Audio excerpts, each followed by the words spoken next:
I'd like to call this study session to order, and I'll hand over the purpose and agenda to Dr. Thomas.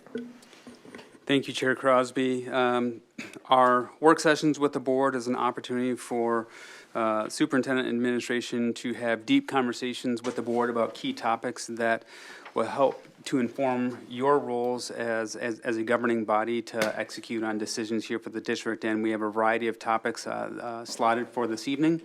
But that is our purpose, and our agenda is, I won't read it, it's printed as follows. So, Thank you. As we do in every study session, we start with our district governance and policy. We tie it back to our board working document. And under district policy with our board roles, right now, in today's study session, we'll be looking at a couple of policies from 21-22 that are carryover. And we'll also be looking at some 100s and 300s that are in continual review for this year, 22-23. We also will be touching on operational oversight with Dr. Thomas, Superintendent mid-year review, always scheduled for January. And also in terms of operational oversight, monthly review of enrollment trends for budget proposal decisions. Also, another thing we want to talk about tonight has to do with a carryover from the last meeting around school board committee review. I think I'll set the stage with that. We reviewed policy 213, which is our school board committees, last year. Well, at the end of 2022, we approved it.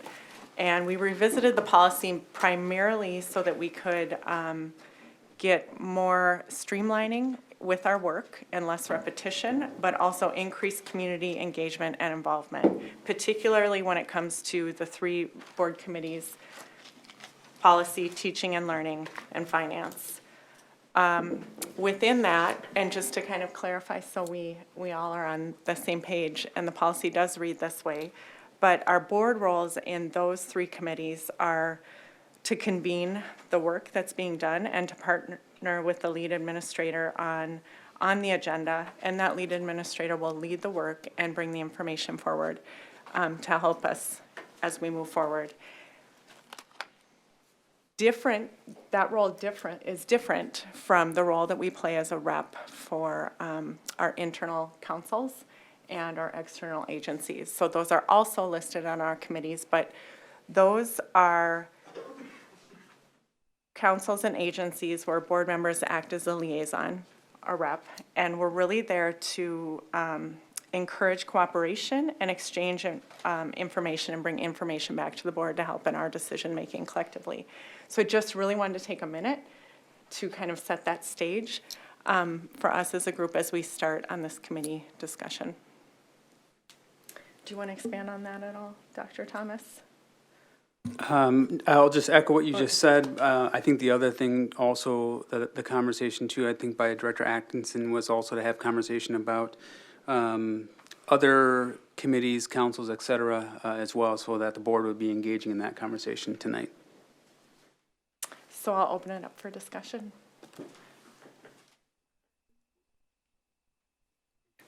Chair Crosby, I'd like to get some clarification from the December meeting on for the, the in-district, sorry, let me go back. Council? For the board committees, so the Finance Committee, Teaching and Learning, and the Policy Advisory Committee. For those committees, at what point, I know the Finance Advisory Committee has gone through the process of community members applying to that committee and then being selected. At what point will that happen for the Policy Committee as well as the Teaching Learning Committee? And will it also apply to will that same process also apply to some of the district-wide committees as well? I just want to get a better understanding of that. So the board committees that teaching and learning and policy. So teaching and learning already has community members on it that are carryover, kind of like finance. We're just elevating that committee to the board level. That will continue. And policy, that will start this year as the work begins with that new committee. with the leadership, with the board members and the administrator. The other committees will do what they've done, which is led by the administrator or the external agency, obviously, that runs that committee work. Does that help? Chair Crosby, if I may also add, we have a couple of our committees that were in play that began to merge, and we allowed the enrollment people apply to get onto those committees, like our finance and long-range planning committee and our budget committee. That became one. But when you think about the policy committee and some of the councils, that work I've asked all the senior cabinet members who are responsible for to co-chair or to co-lead with the board member, and or if it's your departmental advisory council, I would like to have all of those individuals put together charge statements for those committees. They would also put together a rostering protocol for folks to be able to apply to be a part of those conversations, those councils. And that will take into effect when we go into our new school year, because those are in play right now. We had an application process that launched for the for the Finance Long-Range Planning Committee and the Business Committee, or the Finance Committee, already in place. We let that one just play into this current year. The others will kind of catch up to go into the new format to take effect July 1. And so I envision that with the charter charge statements for each council, for example, we would come before the board in our first meeting of the year. If we're not, July I know is a lot of vacations and things, but if you look at the August business meeting, we would come before the board to say, here's our charge statement for advisory council for MinCaps, for example. This is our focus for the year, our priorities for the year. This is our roster for who's going to be on the committee. Here's our cycling, if we have folks coming on and off, so we can stagger both historical perspectives with new perspectives, and we present those all to the board. The board then would see that we run through the process of being transparent, bringing perspectives to the table, not just from a staffing perspective, but also from our community, and then you all would approve those rosters as we go forward. So that's where we would kind of catch all the councils up to speed for the 23-24 school year. Okay, so if a community member wants to be a part of one of the district-wide committees, they would just work with the administrator on that committee, is that correct? Yeah, so each administrator would put forth a similar process to post for getting membership onto that council. Again, we have some carryover in that one example that is already going to move forward in this year, but the new ones coming forward will have that similar protocol so we can have consistency on how we're accessing our community. Folks who are interested, they can put forth their names. There would be an internal deciding process. Again, we're wanting varied perspectives, and then we would bring those names to the board. You all would see, and again, we would explain the process, for all of our councils, and then the board would approve those rosters and those charge statements for the year. And again, those charge statements for those councils have to align to where our district priority work will go as well, so everything is kind of streamlined. I think it's important to note, too, that other board members can show up even if they're not on the committee as observers. And, of course, community can, too. So, one of the things that we talked about when we made these changes to the committees was to try and get the community and community members more actively involved and actually almost accountable to be part of the process. And I think the charters that you mentioned, Dr. Thomas, they're supposed to do that. And I know that the history of the what we used to call DCAC, now it's Teaching and Learning Advisory Committee, was very well attended for a long time, and of course encouraged to be attended by parents and by staff. I know we're still missing a student, so it would be nice if anyone's out there that wants to apply.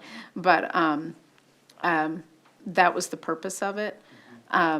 The biggest change that happened going into this year is really not having a separate community engagement group that worked in a vacuum, but actually to bring them involved into these various committees. And the policy committee, if I may repeat, we're not going to make that formal change until July 1st when we start the new. Okay. just to clarify. Can I have a timeline clarification, please? When you're talking about the charter being approved by the board in July, so like you're talking about that rostering protocol. So those committees and the reps bring that rostering protocol to the July meeting to approve. And then it takes effect after that, and we look at potentially other new members and things like that, or those new members potentially, or existing members are in place in July. So there's, I would say 95% are going to be in the July. Sure. We've got one committee that was launched and merged this year that kind of went through a similar process already, so that one will carry forward. But yes, between now and July, let's say end of school year, senior leaders are working with their respective advisory council areas, developing a charter statement for that particular council based upon the data and where we set forth our goals for next year as a district.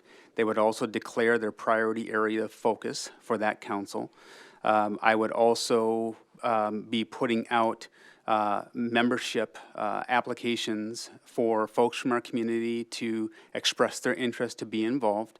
And then I would come to the board as a senior leader and say I'll just, again, keep using MnCAPs for MnCAPs. This is my advisory council.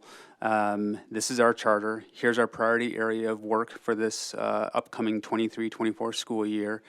Here's the roster of those who will be attending, those, who are officially on that committee, like active role playing, and present that. And every one of these would do that. Again, so this allows the board to understand, one, we have a process that is intentionally inviting community to be a part of deep conversations on key areas of work for the district. And as Director Franz said, that this is also an opportunity to distribute leadership within our community, to not just have to have a standalone community engagement, that's that element. Community engagement is actually across the board.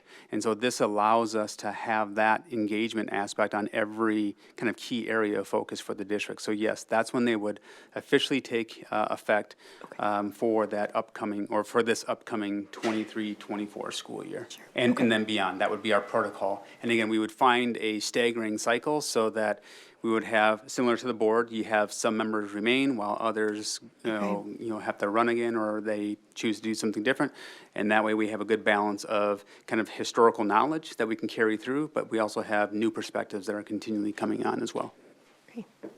Thank you. That was my next question in terms of terms and the timing of that. So- Yeah, we'll have to adjust that and figure out how that would work based upon the size of the council, et cetera. Okay, thank you.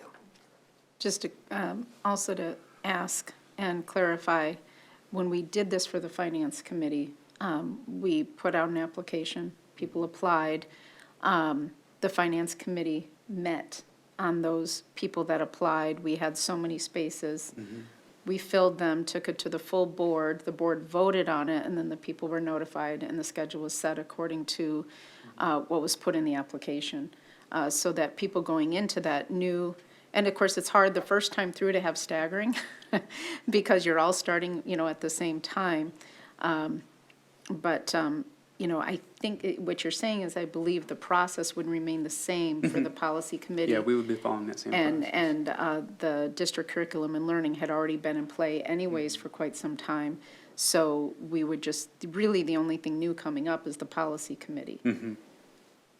Which, if I can add to that, Mary, I recall the community interest was so large. It was that huge. we added on spots. So I think we went into it coming up with some guidelines of how many we wanted. And so I would say with those charters, I would take that into part of it. consideration. I think we added 2 or 3 extra spots. At least 3. Yeah, because we had such amazing talent and experiences. And so keep that in mind. Yeah. Yeah, there are key areas, again, policy and teaching and learning. Those committees are usually the largest committees, at least in the experiences that I've had in districts, where you're really getting a lot of broad stakeholder feedback, and it's it's touching all aspects of the organization. Finance tends to be mid-sized because it's very tactical, and quick decisions need to be made as well. So, you know, and then when you have some of the councils, these are gonna be very specialized, and again, very unique to that program, and so, you know, you might not have 30 people on that committee, right? I mean, you might have just a smaller group of individuals too. So again, it'll vary based upon the scope of the work, as well as what, you know, we have also seen historical interest and knowledge for our community.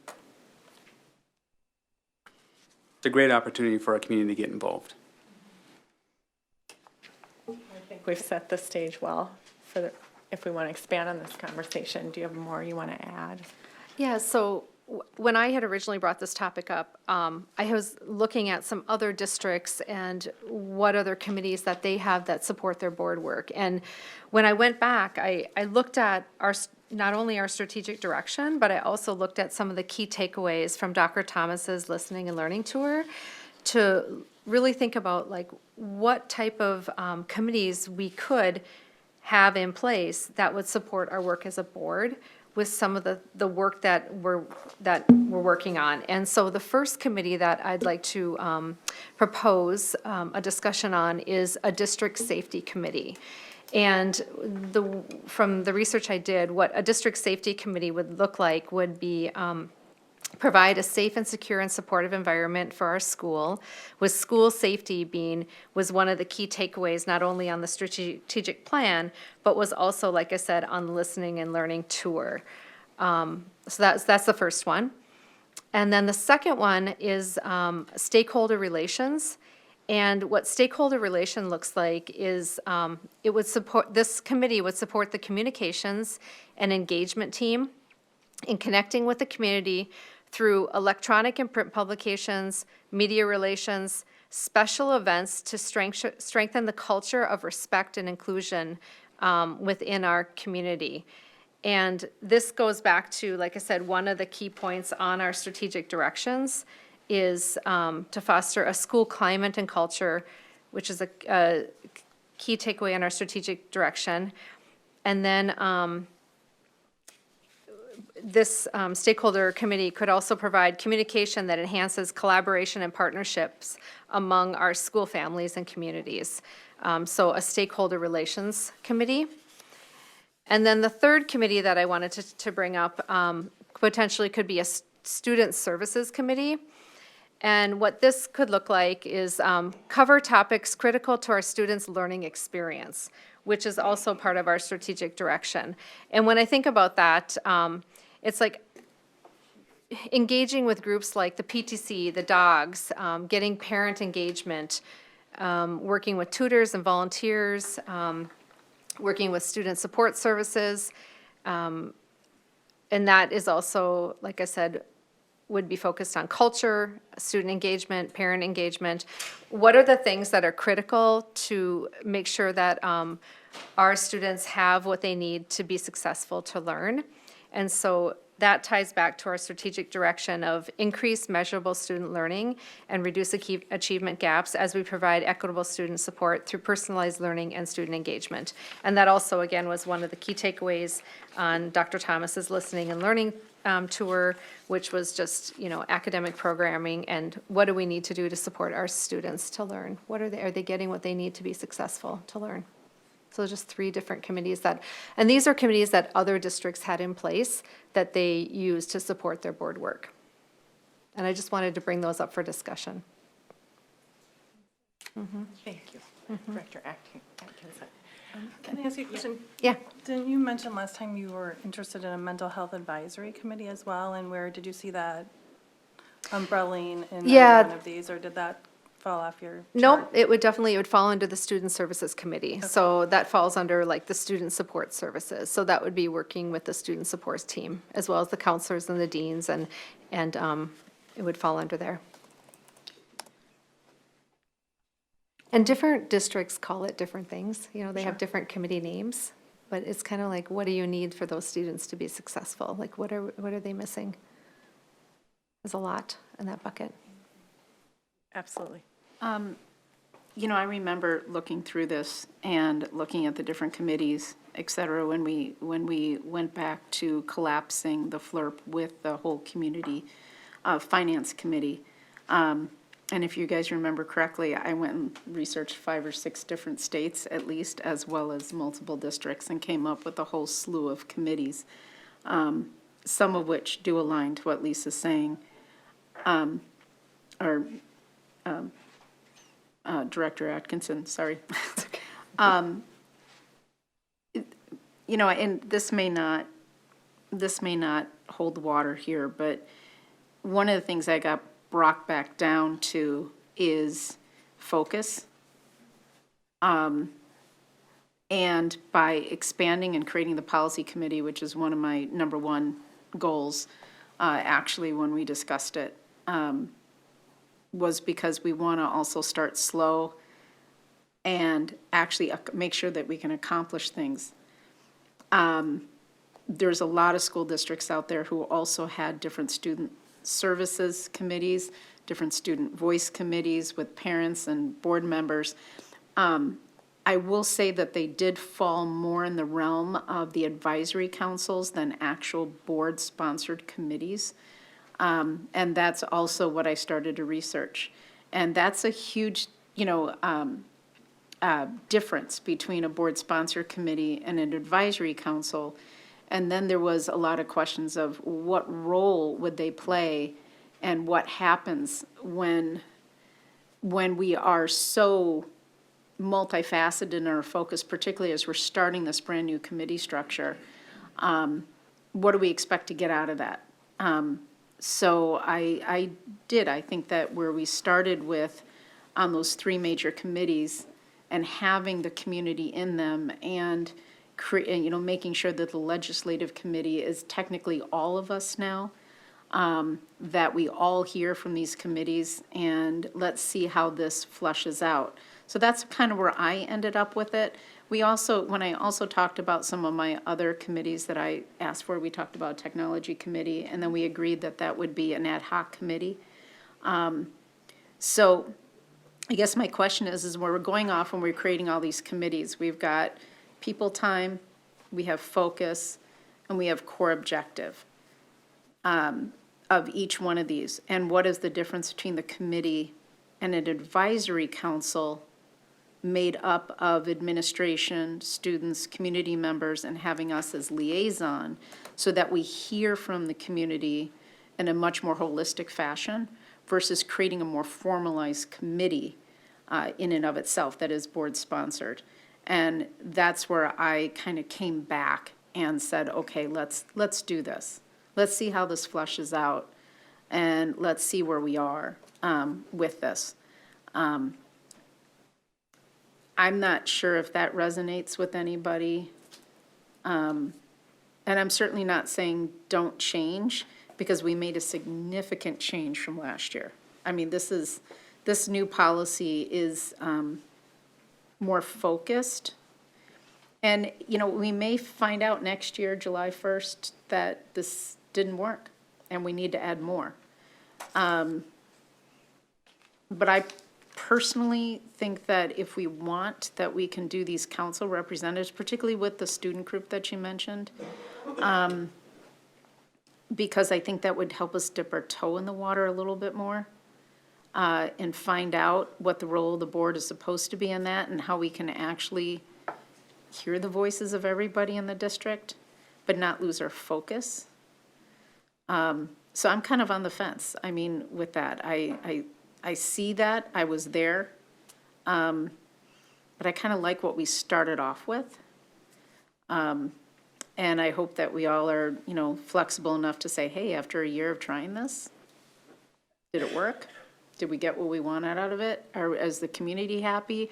Are they hearing their voice heard? Are we not even maybe able to get enough people on a policy committee? We haven't even tried that yet. So, you know, unlike other districts, this is new to us. Hopefully we get the enthusiasm that we got for the finance committee, but I don't know that yet. I'd like to add something. When Director Atkinson brought up the whole application process.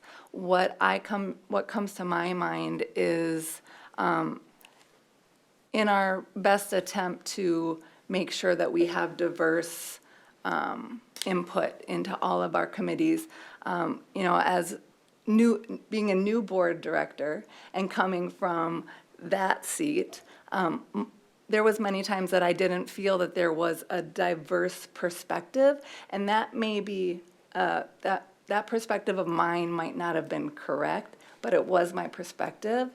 So I think, anytime that we can foster a lot of different perspectives, and that just, helps as far as transparency and making the community feel that that the board doesn't think one way. And I mean, we all know that when you're dealing with lots of people, there's going to be lots of thoughts, or there's lots of different perspectives. But from coming from that seat, oftentimes I didn't realize that. It didn't appear that way. And so anytime we can open up our committees and our board meetings to have different perspectives shared, I think that helps a lot for the trust factor in the community. Any more thoughts, feedback? Chair Crosby, if I may, just build off. Yeah. So I think, just to build off of with Director Bullion, that was actually one of the biggest themes that I heard, and Director Atkinson spoke to this as well. My listening and learning tour was my ability to have a meet and greet with the community, but also to understand kind of where are we at and what voices are coming to the conversation. And I would say that it's very important for this community, and I would just say all communities, that there's thousands of people that live here. And the more perspective we have, the more informed we are as an administration, the more informed we are as a board. And so having those diverse perspectives, I think, enriches the conversation, which is why, there was such a strong push for 213 to really open up, to be more inclusive, and not just inclusive of we have this committee come out, like the intentionality behind it, to seek out individuals through a process that ensures that we're bringing balance. If I see all the applicants are coming from one municipality, for example, well, not to say that those folks don't think differently, but we serve multiple municipalities. So as a committee lead or a council lead, I'm going to recast and say, okay, I need to get more folks. And really have that intentionality to find ways to bring those perspectives to the table. We're not looking for rubber stamps. We're not looking to live in echo chambers. We are a diverse community that has a lot of different perspectives, and I think we are going to continually hear those, and that's great, and that's what makes this community beautiful. So I agree with what's being said. I would also say in the, every district, based upon their composition, has various committee structures, as Director Atkinson shared. And my wondering is, what of our internal councils that exist suffice to get to the outcome or the why that committee exists? So, for example, our District Crisis Response Team, our DCRT, is a committee that meets regularly. It's a committee that has staff, community, local law enforcement, a variety of folks on that committee. And I have a wondering, does that get to the why whatever district might have that committee? Are we meeting that somehow? Michelle Chuka also with Student Services, she also has a committee or a council and folks that she convenes to get perspectives of what's happening with regards to mental health and student support in the district.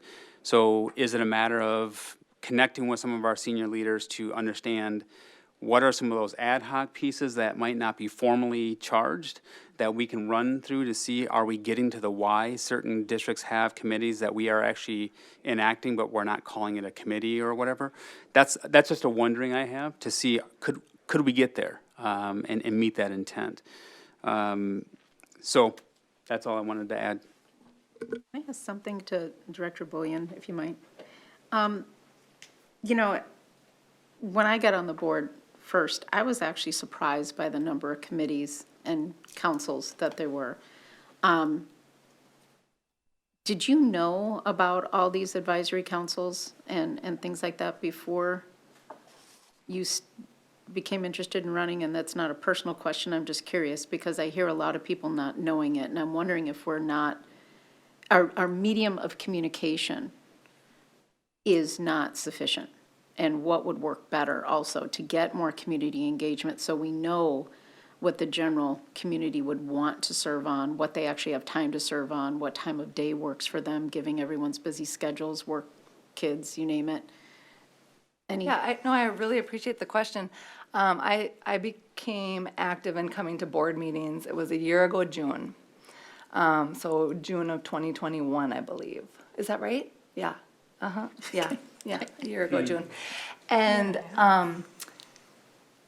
my involvement was the 2 meetings a month coming. As far as knowing about the different committees, I honestly didn't know.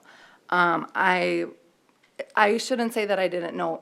I was a staff member 4 years ago, so I knew that there were committees, but as far as when they were held, that my voice was welcome, you know, it was kind of like, there wasn't a lot of knowledge on my part as far as that. Because I don't feel like it's something that, even from this table, was ever really talked about. Maybe it was. So as far as educating the community on getting involved, I think in the last couple of years even, we have seen an outpouring of increased community involvement, which from whatever circumstance or reason that comes from, it's a positive thing. Because, you know, as directors, our role is service to the entire community. So how do we best communicate that, you know, we serve you, we want to serve you, and we want to hear from you? Yeah, one of my biggest hearts, I mentioned it at the board meeting 2 weeks ago, that I had learned that directors in the past had been assigned to schools. And when I mentioned that, it was more for a sake of conversation, not that I was thinking that we needed to be assigned to schools, but my heart truly is to be in the school. When I was employed in the district, my first day of ever saying, oh, I should run for school board in 2018 was because I felt that there was a disconnect. And then going forward, you know, a couple of years ago when I started coming to meetings as a parent, I felt that there was a disconnect from me, a parent that was very involved and communicating with the schools and the teachers and being here at the board meetings. I felt that there was a disconnect. So any way that we can bridge that gap to be listeners and servers of our district and our community, however that looks, I don't have all the answers, but being available and accessible is where my heart is at for that. And one of the reasons why I ask is, and Director Velasquez, you know this, particularly for, let's say, the Special Education Advisory Council, we had a hard time getting anyone to show up to that one. And it could have been a variety of things. It could have been the time of day. It could have been the fact that nobody knew about it. I don't know, but I'm wondering if we, you know, if we kind of, like you said, get the word out there a little bit more, and how could we do that so that only people who go to these board meetings or have the time to listen to the study sessions or whatever, this isn't the first time they're hearing about it. I think the best way is for us to be sharing, right?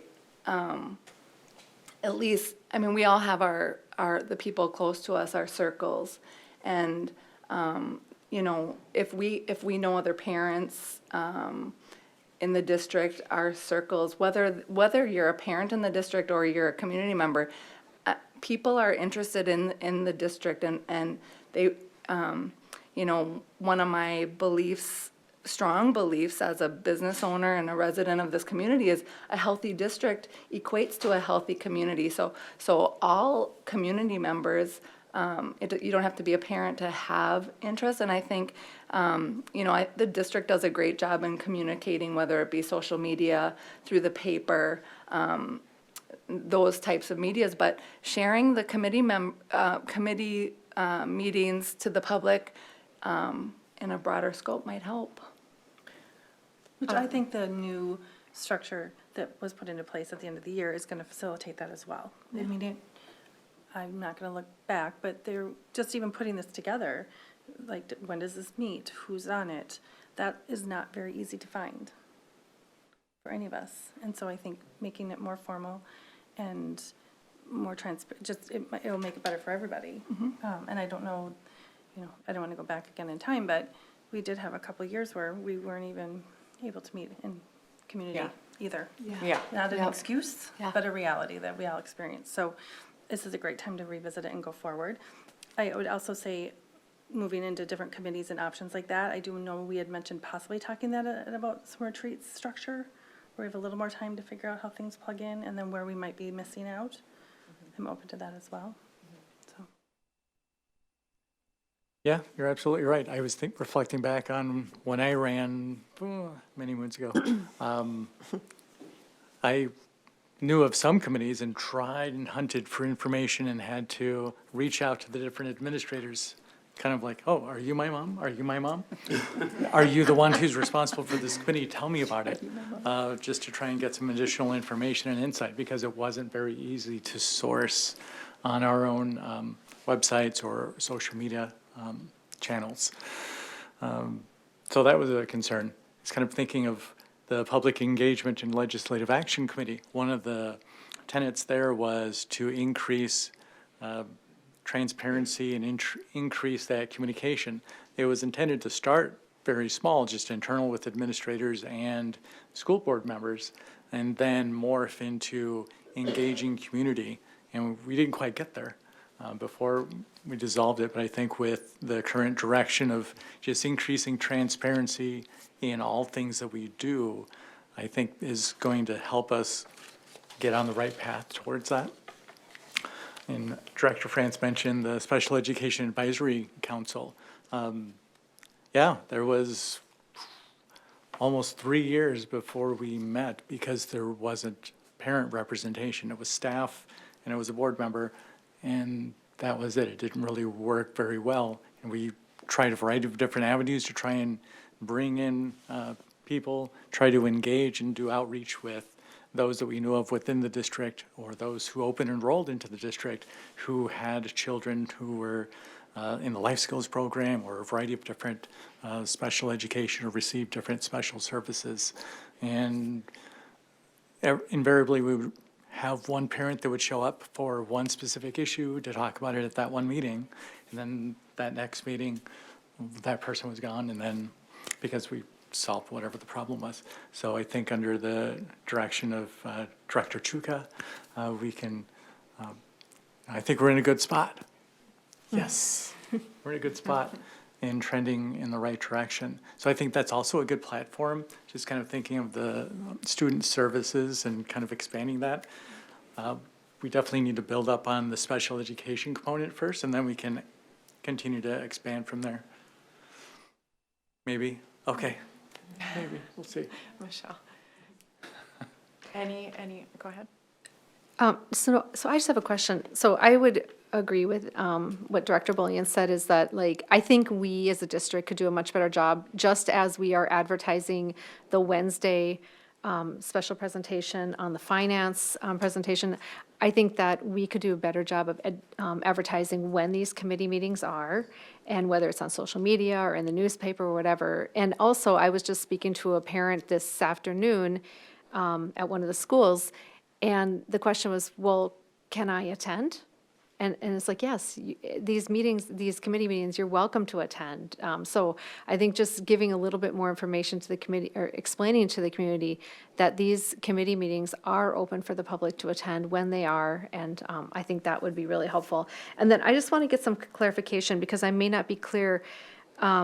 So are there other committees that are under each different department that are not listed as ad hoc committees that are in play? And the reason I ask is because I noticed that, later on in the agenda here, which we're going to get to, we're going to be approving an emergency preparedness and response coordinator. And part of their job description, it said they will serve on the district safety committee. And so after I read that, I was like, well, do we have that committee? Because then, I'm sitting here saying, well, I think we should have a safety committee, but then it says on their Right. job description, they're gonna serve on the district safety committee. So I just want to get clarification. And then you mentioned the other Yeah, committee, so. so I think, again, the names of certain councils or committees are getting to the same purpose. And so, yes, when we have an individual that can participate in our district crisis review or response team, which also then would be the responsibility of this individual to convene, a safety committee, if such or a council that might be in addition to the response team. That is something that's part of that job description, but also part of the work that's already established. And so I would see that there's a lot of folks from our DCRT, for example, that may actually compose the roles of a safety committee. It's kind of one and the same. So those are some conversations that we're going to have internally to calibrate, but that goes back to my initial wondering. We may be getting to that why or that purpose that we're looking for through structures that currently exist. And I think that's something that we are open as an administrative team to discuss with the board. Again, the three that Director Atkinson mentioned tonight, certainly that's something we can take forward and then have, members of the team come forward, and if it's a retreat, to kind of speak to some of their work, so that you as a board and our community has a better understanding of, I might call a task force for something. That's going to be my purview. That has nothing to do with like a council or a board committee. But if I, as the new safety coordinator, assess the need to have a very intentional structure around a district safety committee that differs from the crisis response team / committee, then I'm going to bring that forward to Jim and propose that, right? So those are to be determined yet, as it may or may not fall into that current umbrella that we have. But for the most part, what you see here listed in terms of those councils, that's the big bodies of work outside of an ad hoc or a small task force that I might convene. But that's where I would say the 99% of the work is happening in those councils. Yeah. So for example, would you call a calendar committee an ad hoc committee? Yeah. Because I know we have one. Yeah, I would say the had the them. calendar committee. I would. Talk about that as an example. Yeah, it's the straw you don't want to draw. But it feels like their scope is pretty straightforward. Yeah, Your job is the calendar. We have a lot of rote work that Just throwing it falls out. under committee, but trust me, calendar conversations are pretty intense, and so that's a yes. The charge is the same year after year, is assessing our days of instruction, where we're going to put breaks, all that kind of stuff. But that is actually, I would say, more of a task force that's very limited to that one task. When you're looking at committee work or council work, there's a breadth to that work that's has multiple angles that you might be working. So our teacher or teaching and learning committee, it's not just a singular thing. You could say, oh, it's about instruction. Yes. But it's about a math avenue, it's a science avenue, it's a social studies avenue, it's, a teacher professional development avenue. There's so many aspects of that. It's big, big work. Not to discredit the calendar folks out there. That's big work too. But my point being made is that a committee or a council has breadth to it, not a singular task that's more rote. Can I ask a question? We're using the term committee kind of loosely. Yeah. Would it be better if we just got our vocabulary back in place? Because, you said calendar committee, and then we're talking about board committees, and we're talking about advisory councils and the subcommittees and the district committees and things like that. would it help if we kind of define these a little bit more prescriptively within this policy too? So that everyone was kind of talking the same thing? I think so. I think we had some intent there with how we built the finance, teaching and learning policy, and we added advisory. And then we've got buckets of district-wide advisory council and external agencies, so there's some of that, but yes. And speaking, I mean, Yeah. we've been saying it a certain way for many, many years, and so I think that'll be a change, because the policy does reflect the advisory council language and the committee language. I think it's used in speaking interchangeably, and that's something that I think we all have to monitor. I'll speak for myself, something I have to monitor. I think too, that's where those charters come in. And I think it's gonna be really helpful to each Yeah. committee or advisory council, or really define it. What is an advisory council? What is a committee? So that it's right there on paper, so that there's no misunderstanding. I think that's where those charters really come in handy, Yep. to really put some definition behind. What is it you're doing? What's the difference between advising and acting? I mean, for example. What's your scope? Correct. Yep. I think that's a really good point, and I think that's a good place to bring us back to center of great discussion, of exchanging information. Love the agreement and feeling of definitely having diverse perspectives, which was the whole goal of reworking the policy. Because we just reworked the policy, I think it warrants a chance to let it stand, and we can revisit it and look at our charters and potential gaps that we have. I don't want to go out on a limb here, but I will, because I think you bring up a good point about mental health advisory, and it's a big push post-COVID, and we also know we're going to get potential state funding behind it. So I don't know, back to the why. Like, are we getting to our why in our board work with touching all these bases, right? So I think it was a good discussion. I would support leaving the policy like it is today. Not that we're taking action today, but just in terms of discussion, but also understanding it's with a sense of revisiting the work that where there might be gaps, or where we might need to hear more voices from our community. So in the interest of time, we may want to move forward. One thing we didn't touch on, which I think we may want to push forward as well, is the potential to work on revisiting our strategy. I think it was last visited in 2017. I think 2018. 18, so we may want to add that to our list of ad hoc or things that we want to consider moving forward to.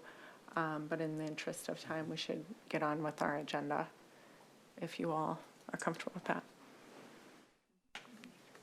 Next on the agenda, also within the scope, is board school assignments. And Director Bullion, you brought that up last time. We didn't want to set it aside. I thought it might be a good time for people who've been on the board longer and have experienced when you've had assignments, board school assignments, or Dr. Thomas has had it in other districts, to talk a little bit about the history and give us a little framework for moving forward. Yeah, and I think Director Bullion began to speak to it tonight, even kind of clarifying her inquiry about this last week. So when I think about a district our size, well, first of all, I think we've had past practice in our district where board members may not have felt necessarily invited to go into schools.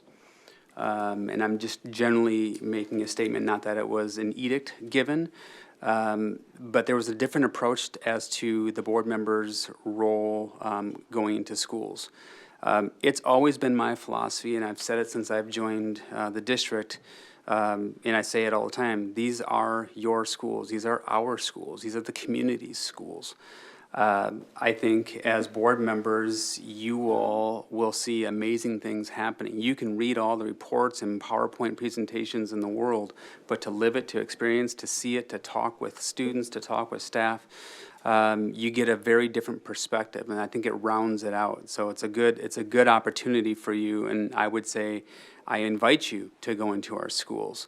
My only ask has been just out of professional courtesy to the principal, because you're not connected on a daily basis, you may not know what's always happening in schools. And so if we have testing going on in a school, it may not be a good opportunity for a board member to go visit that school that day. So it would just be a matter of a point of order to, reach out to Principal X to say, hey, I'm looking at coming out to your school next week on this date. Just want to make sure there's no conflict. Would just like to, spend some time with you or maybe do a quick tour. And then, and that's what you would do. And I always share the fact, when you go into a school as a board member, as nice as you all are, you're board members. You change the dynamic as soon as you cross that threshold. And I guarantee you, there will be, chatter, board members here, okay, board members here. You make a difference, you make an impact, and there's a reverence to your roles. And so just be mindful of that. And that's why I always wanted to make sure that of all days, if it's a testing day, we don't want any disruptions that might kind of change that dynamic for our students. I don't even go into schools on those days because, again, my role as superintendent, again, like yours, the moment I walk into a school, there's a call, there's an email, Michael's in the building, with all joking aside. It just changes the dynamic. So that's the only thing I would ask. So I would invite, we're a small enough district, singular high school district. Assigning you to schools, if that's the will of this board, by all means, that's something that you all can entertain.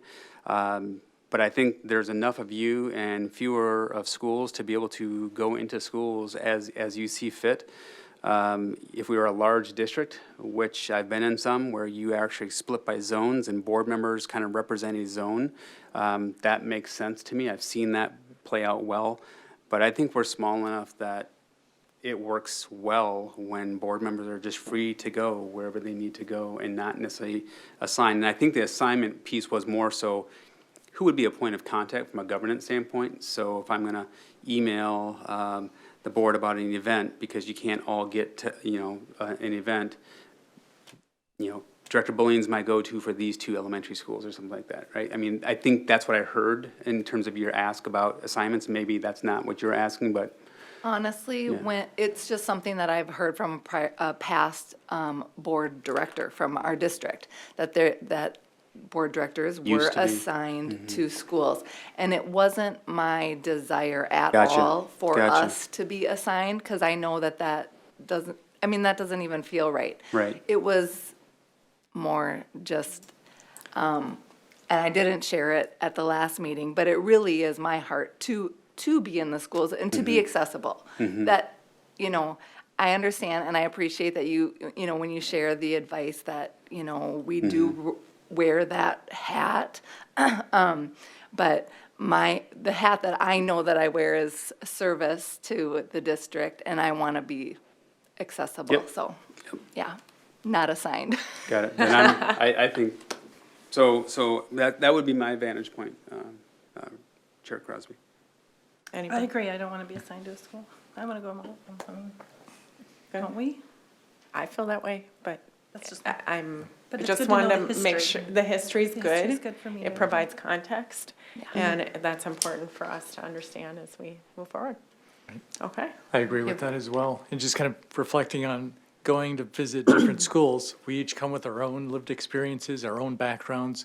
We might visit that same classroom or that same set of pods and draw different insights based off of what we observed and what we experienced. Director France might focus more in on the STEM offerings, where my ears are going to go, hey, I hear music playing. I smells like there's acrylics, somebody's painting, or I hear different languages spoken or different pieces, or just seeing accessibility and how that all plays out. So we might draw different conclusions and experience different things based off of what we bring into that environment too. So having different directors go into those same spaces, it's pretty cool. That's a good point. Yeah. Well, I think we can move on to oversight of operations and our 23-24 budget parameter discussion. I'll hand it off to Dr. Thomas. Thank you, Chair Cosby, Board of Directors. Tonight, we will have our Executive Director of Finance come forward, Ms. Frederickson, and she is going to kind of review our 23-24 budget planning. As you know, this has been something that we have been pushing for some deep changes since I arrived by developing a more comprehensive timeline and calendar for the budget, as well as the intentionality of opening up the conversation to our community with greater intentionality of getting perspective. And so what you're seeing here tonight actually is a preliminary deck that she and her team have put together that we would like to bring forward for our town hall meeting in the next couple of days. And so based upon any of your feedback and perspectives, we can go back and incorporate that, revise as needed, so that when we go out to our community, we are actually bringing the voice of the board as well as that of Ms. Frederickson and her team. So with that, I will turn the floor over to her. Thank you, Dr. Thomas. Chair Crosby, members of the board, thank you for letting me have this opportunity. I'm going to run through a budget planning presentation that I will be giving at the town hall meeting on Wednesday. Let me just say this presentation is more of a background informational tool that I want to use with our community so they can understand as we move forward with our budget process and planning our budget, kind of here's the groundwork that we look at as we go through the planning. And as we move along this process, we'll be sharing a lot of information with you at the next board meeting and study sessions of decisions that we need to make, feedback that we would like to get. But in order to understand kind of how to get there, we need to understand what the kind of the ground rules are. And that's the intent of this presentation. And in the interest of time, I'm not going to go through every slide, but I do want to run through a couple of them. As we look at projections for both revenue and expenditures, most of the money that we get in the district is based on enrollment. It's formula-based, it's all in state statute. So the majority of what we get is based on that enrollment. So the enrollment projections are important. We have to reflect what our allocations are going to look like as we assume whatever enrollment projections we're going to use. And the risk is if we don't get it right, then we're going to be having to look at fund balance to balance out the budget. So there's a lot of different enrollment trends that we have to look at, birth rates, kind of the housing capacity, unemployment rates, a lot of different things that go into as you build the enrollment projections. In the kind of the process timeline, right now we're in kindergarten enrollment. So we're spending, last week we started with kindergarten enrollment. It's going on this week and next week. And that's going to be kind of key as we go forward with our planning, is what does our kindergarten class look like for next year? If we need to have, typically in the February, if we need to have a lottery for Loyola Del Lago, we will do that. And then just kind of monitor what our enrollment requests are as we move forward. And then in kind of the end of February, we'll look at what do those enrollment numbers look like. And then we can start having conversations around open enrollment and what our strategies are going to be around those open enrollment requests. The trends that we look at in our population, and in this slide I use Scott County, but Director Atkinson, to your point, there are a lot of area in that we can pull enrollment from. I did look at some of the other counties and cities in this area to see if this is consistent with what we're seeing in Scott County, because the enrollment or the population in Scott County has been sort of steady, slightly going up every year, but our enrollment in the district has been a slight decline, going down a little bit every year. If I just look at the city of Prior Lake, The growth rate right now is about 1.7%. Savage, it's about 1.65%. Burnsville is actually currently growing at a 0.62, so they're seeing less kind of growth than what we've been seeing in our community. And then if we looked at just as a county growth rate, Scott County on here is about 1.5%. Dakota County is actually less than 1%. It's at 0.92. And then Carver County, which is actually one of the fastest growing communities in the state, is actually growing at 1.44%. Now that is, over the last 10 years, there's been significant growth, and for the most part, it's been between 15 and 20% if you look at cities and states. But the point of what I'm trying to make is that there's a trend that we're seeing, that it's just a slight increase in population, but a slight decrease in our enrollment. So as we look at our enrollment projections to get to our revenue projections, we have to keep that in mind. I'm not seeing anything that would lead us to believe that we're going to have, a huge growth spurt. Our birth rates are down in all over. Every county across the state has seen declining birth rates. So unless there's a big population boom coming up soon, I'm not seeing anything that would cause us to project anything different than what the trends are that we're currently seeing. We look at the percent of our kindergarten enrollment to the population, we're seeing a slight decline. So again, it just kind of reinforces the fact that we're not seeing numbers that are going to cause us to have a huge increase in our enrollment. This chart just kind of shows that. We had some slight growth, we've kind of stabilized, and now we're seeing some slight declines as we move forward. If we look at the grade level, you can see on this chart, which is very busy, I acknowledge that, but there is no one grade level that we're seeing a lot of significant change with. It's kind of all over the board, K-12. So as we look at what do we have to consider as we're considering all of our enrollment projections, we look at families moving in and out of the district. Again, with a slight increase in our population, we're seeing families moving into the district, but not at a huge influx. We have to look at the availability of new housing. I think we have seen from some of the presentations that Scott County has provided that the city of Prior Lake doesn't have a lot of growth opportunities. Now, some of our surrounding cities or townships, there are some opportunities for growth there. So we'll continue to monitor that as we move forward and do kind of a 5-year, 10-year plan. We'll keep that on our radar to see what changes they're going to make.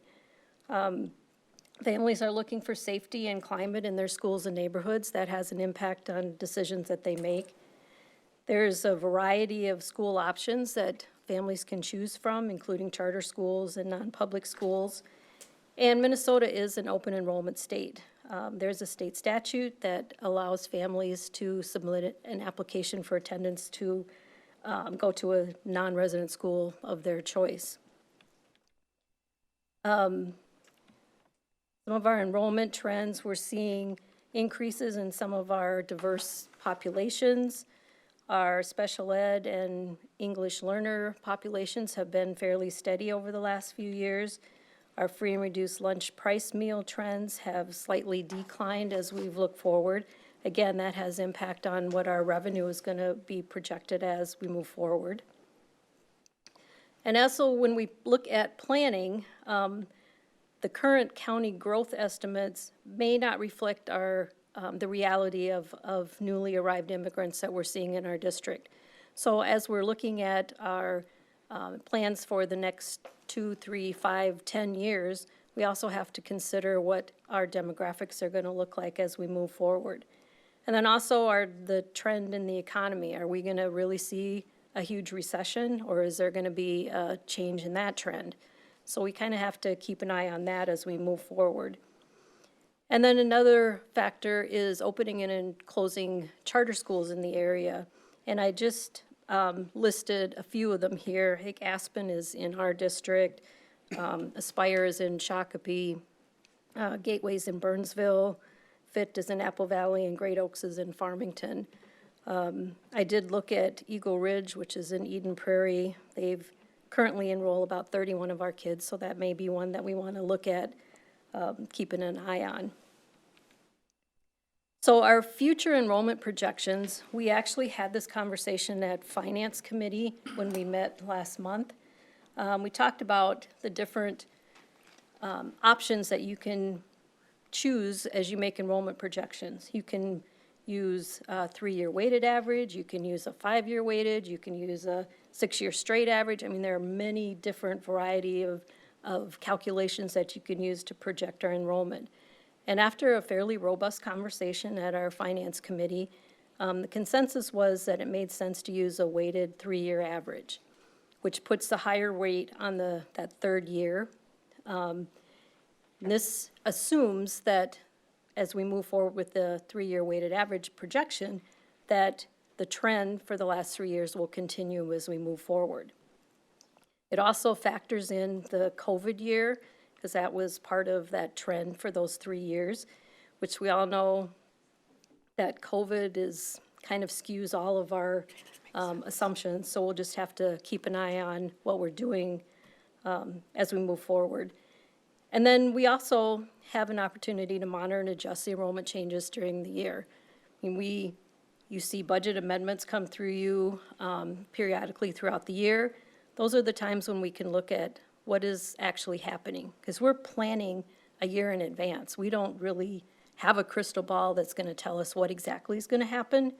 We just have to use all of the information, all the data that we have currently to make our best guess projection of what it's going to look like.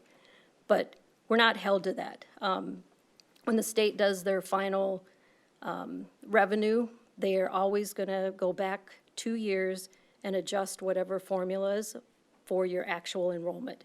So we always will have an opportunity to kind of self-correct as we move forward. If we look at the enrollment projections, again, based on those 3-year weighted average, we're going to assume the next 5 years are going to see a slight change as we move forward. So as we continue to make our 5-year plans on what we want to see in the future in the district, we just have to keep in mind that the trends appear to be that there's going to be some slight decrease in our enrollment. And then if we look at the revenue that we get, the biggest part of our revenue is that state general aid formula. And it's currently right now at $6,863.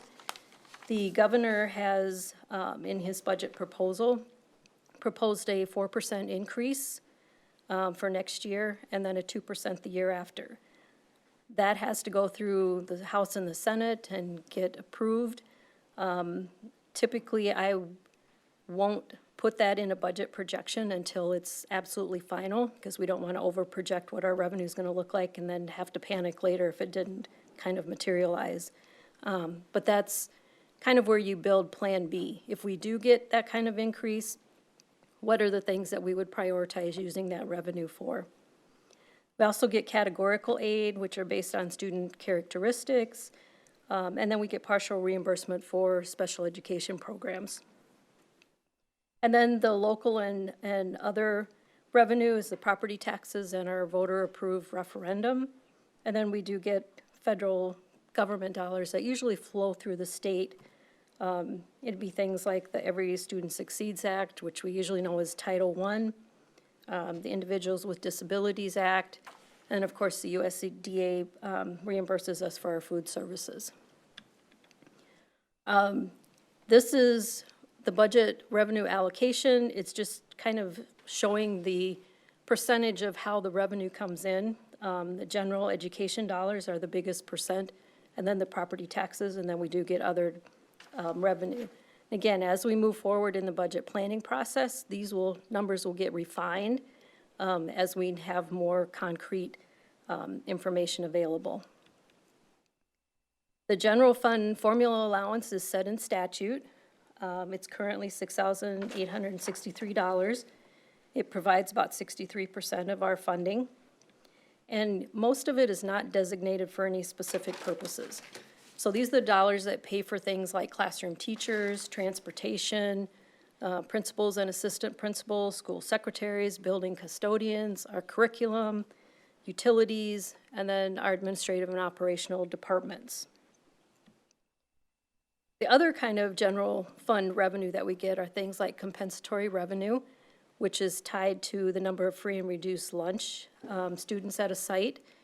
It must remain at the site that generated the revenue, and it has to be used to meet educational needs of students whose progress is below their peers. The English learner revenue, it's currently based on $704 per student. Students can only receive EL services for up to 7 years. The state considers after those 7 years that they should be proficient, and they will discontinue having reimbursement. We all know that doesn't always happen, so the district will continue to serve them for as long as they need that service. And you have to use those dollars to support English language students. The operating capital revenue, there's a formula that's kind of based on pupil units, and then they weight the average age of your buildings. Right now, we get $219 per pupil, and it has to be used for repair of facilities, equipment purchases, and purchase of books. There are no other categories that those dollars can be used for. And then, of course, our referendum has to be approved by the voter, other than there's a $300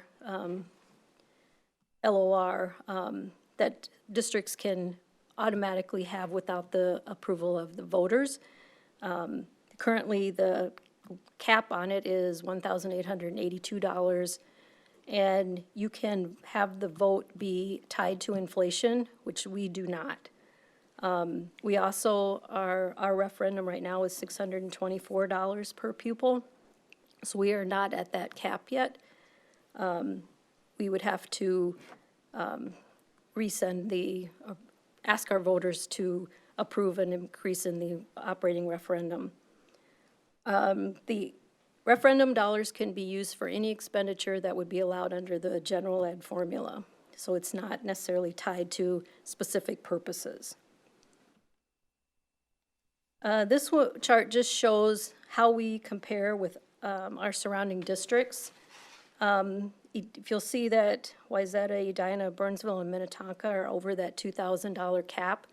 That includes that $300 that they don't have to get approved by the voters, and they also have approved an inflationary factor in there. So their referendum is always going to at least increase by that inflation factor. It's determined by the state what that inflation factor will look like. And then the categorical aid that we get are things like special education, which have to be used only for students on individual education plans. It's partial reimbursement to help defray the cost of students with disabilities. That includes autism, developmental delays, which is ECSC, early childhood special education, visually impaired, hearing impaired, the developmental cognitive delay, physical and emotional behavior disorders, and then the learning disabled. We also get achievement and integration revenue, which is intended to create equitable education opportunities and reduce academic disparities based on students' diverse racial, ethnic, and economic backgrounds.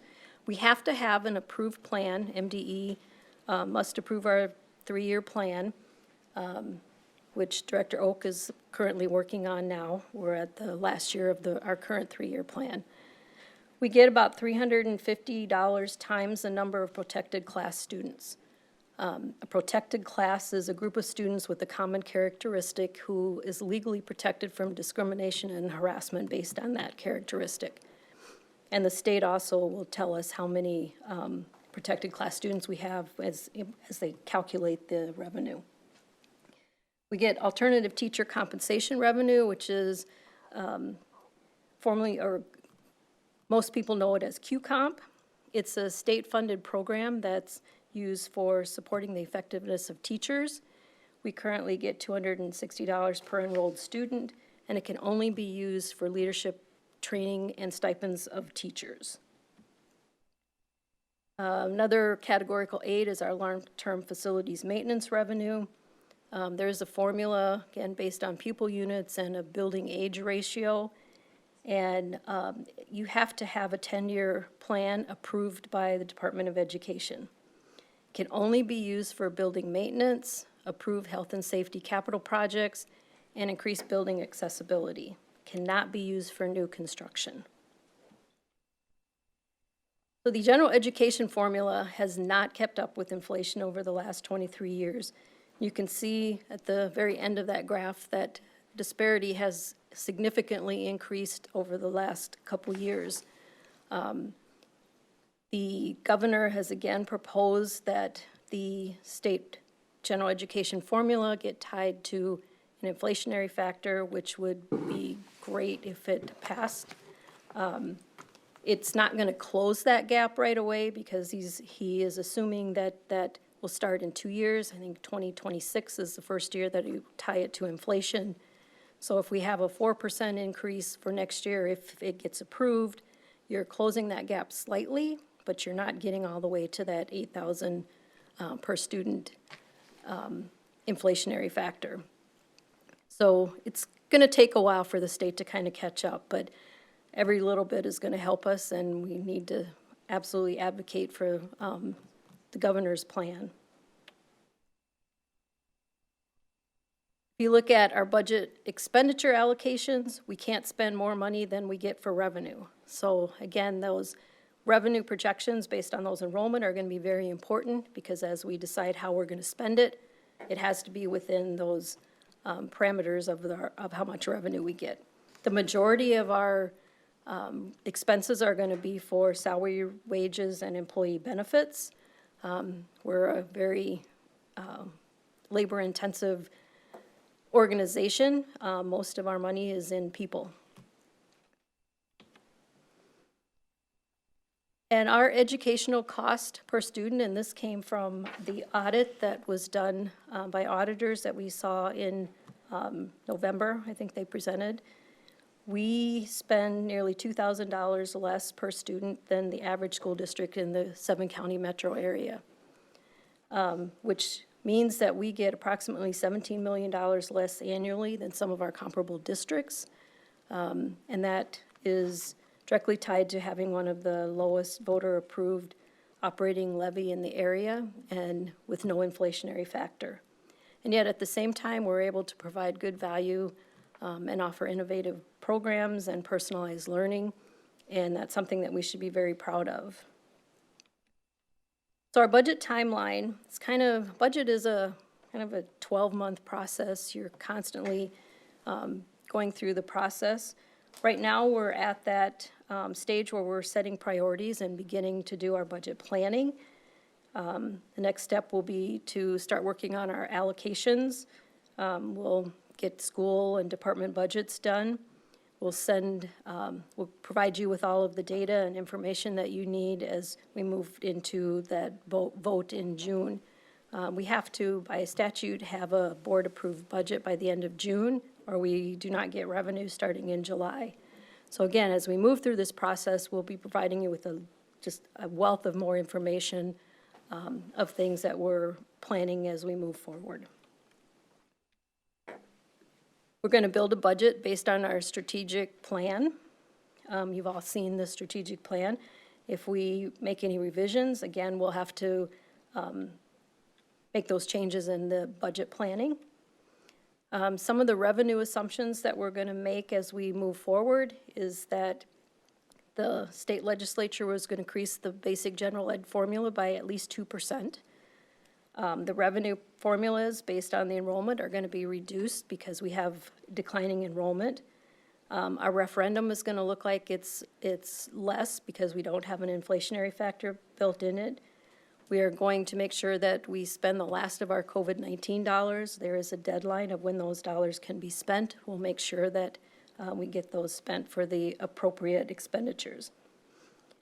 And then also we're going to assume that the revenue that we get as we talked about in the categorical, and some of the dollars that are set aside for a specific purpose, we're going to use them for those intended purposes.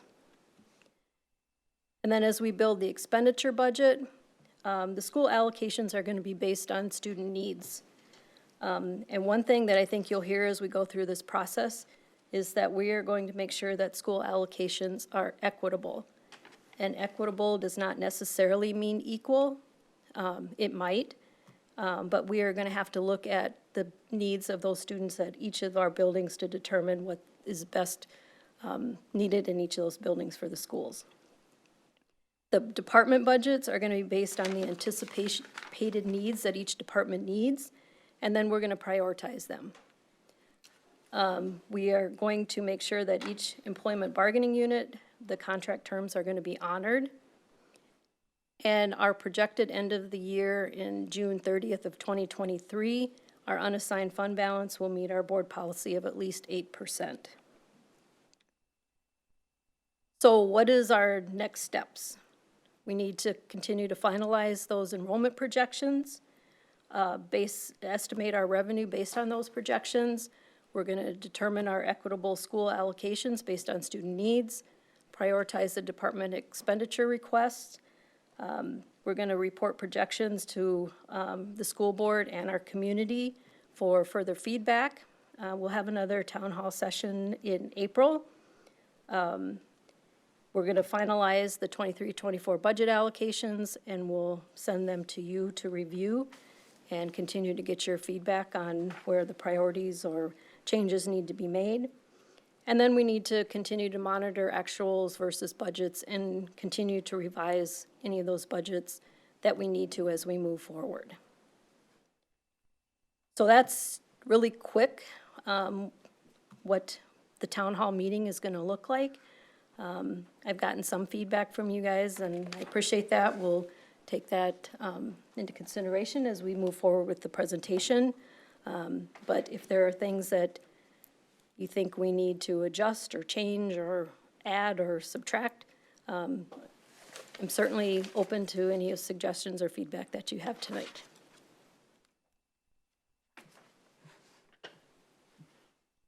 I have a couple. Did you have a question? Go ahead. Go ahead.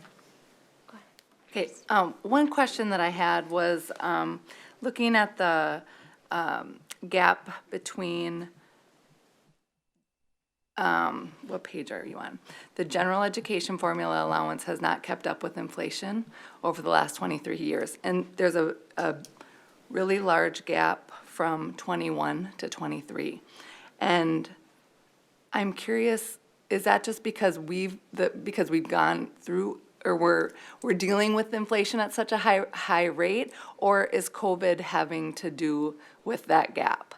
In one of the other slides, it says that COVID funds will be ending, and maybe I should know, so I apologize, but what does that mean for the district? So when COVID first started, the federal government spent, I believe it was $1.6 billion to school districts to help support the changes that were going to happen. They have very specific pieces of the grant that are they've laid out exactly how you can spend those different buckets of money, if you will, and there's a deadline on it. So most of them, I think all of them have to be spent by September of '24. There's a couple that I think go into '25, but we are progressively spending those dollars down. But we also don't want to miss an opportunity if we have needs that those funds can be used for. But they're going to end. So typically, when you have funding that's going to end, like this will, you don't want to invest in things that are not going to be sustainable. So the spike that we see in this slide, is that the inflation that we've all felt? Yes. Okay.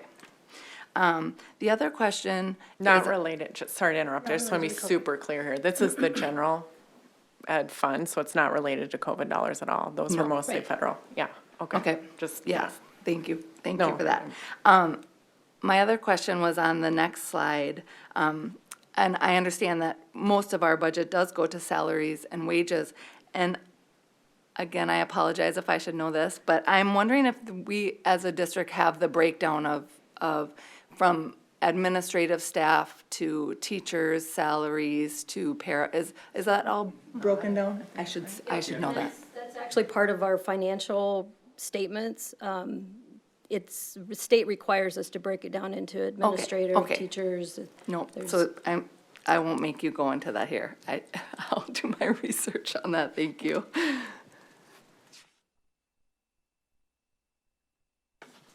Yeah, so I just have a question.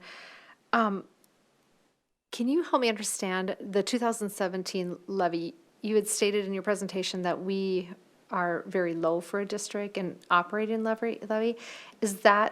Does that also take into effect the 2017 building referendum that we passed, or is that different?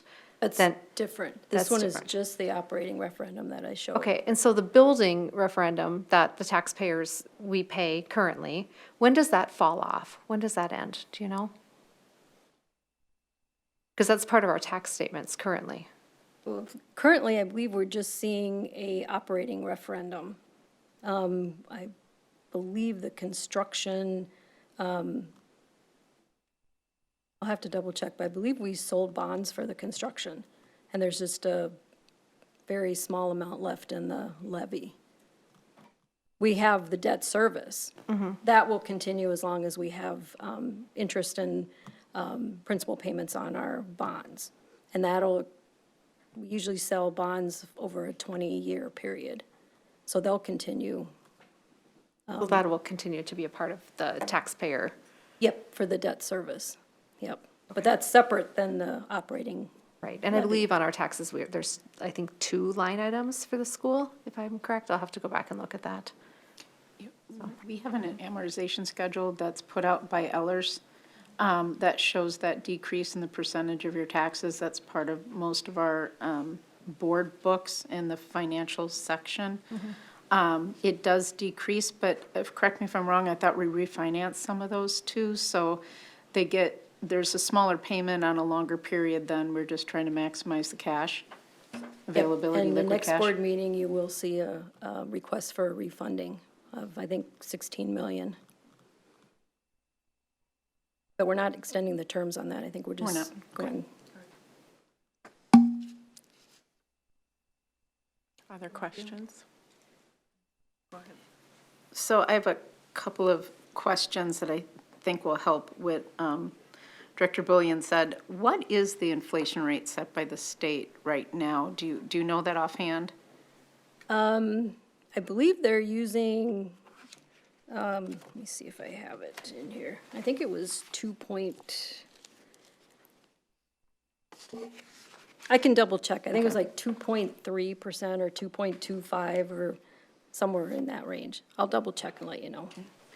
I know that they had the cost of goods has grown quite a bit, so, and supply chain inventory, just because supply and demand, that has been a little out of control. So I think that, and, adds to the direct uptick in that, that isn't really reflected by a generalized average of a 2-point-something%. I think at one point, certain cost of goods jumped by almost 8%, and then they went back down to 6% or something, so I Yeah, think I that mean, kind of added to utilities it. are like Yeah. 12 to 15% increases, so it's depending on what the goods are.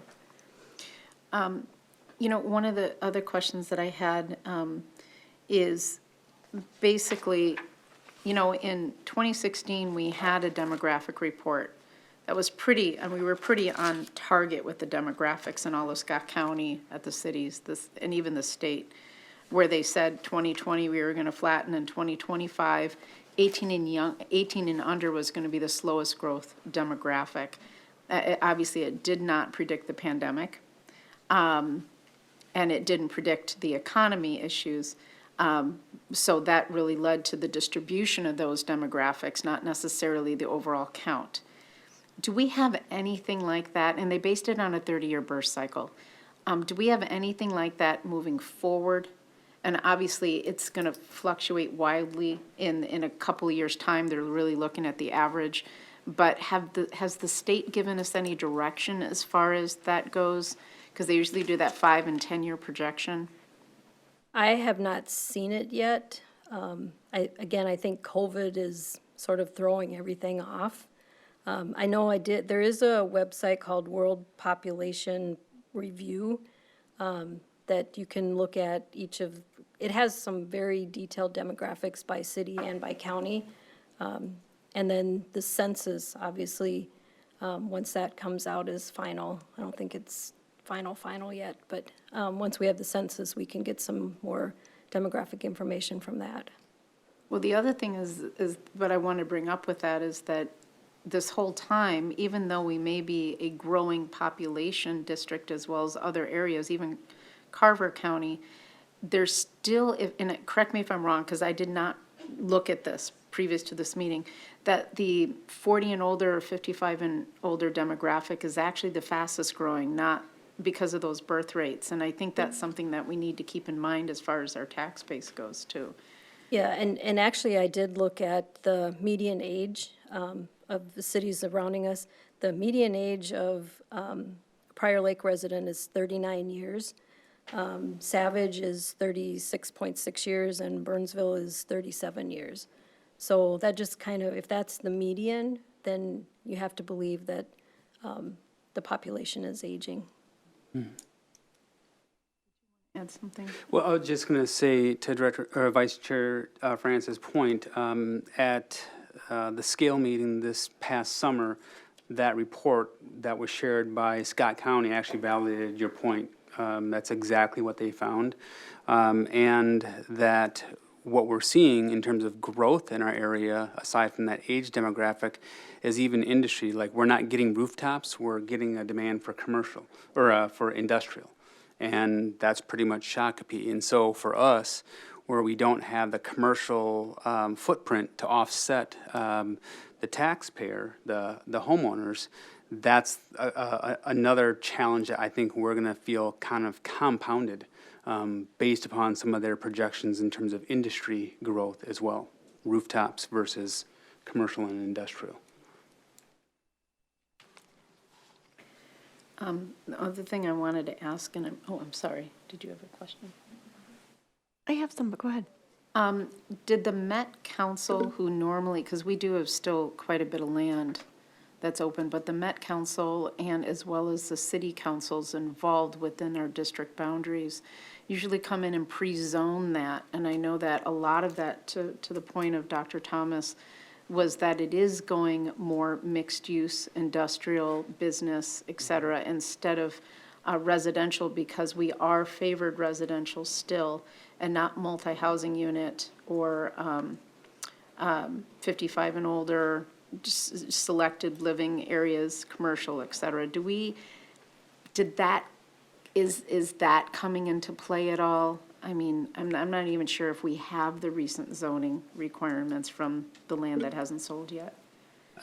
I do not have that information. Just 2 days ago, I did meet, or last week, 2 days ago last week, I met with our city manager here in Prior Lake, and we're having a conversation about land that's undeveloped yet, and the possibilities. And again, those of you who have been here for a while know that story kind of goes in a circle, and it's still rolling right now. And I know that Credit River has a parcel that would potentially bring in some homes that would attract families, potentially school-age families. But I think it's what we're going to see in terms of land availability, with Savage being pretty much built out, Prior Lake having some land that's kind of spinning right now in terms of availability. The focus on what that could be to be determined. There is no clear focus as to how that would be zoned. But it's really going to be some of our townships that we potentially would have any viability in terms of school-age rooftops coming in, to our district boundaries, not necessarily our larger cities.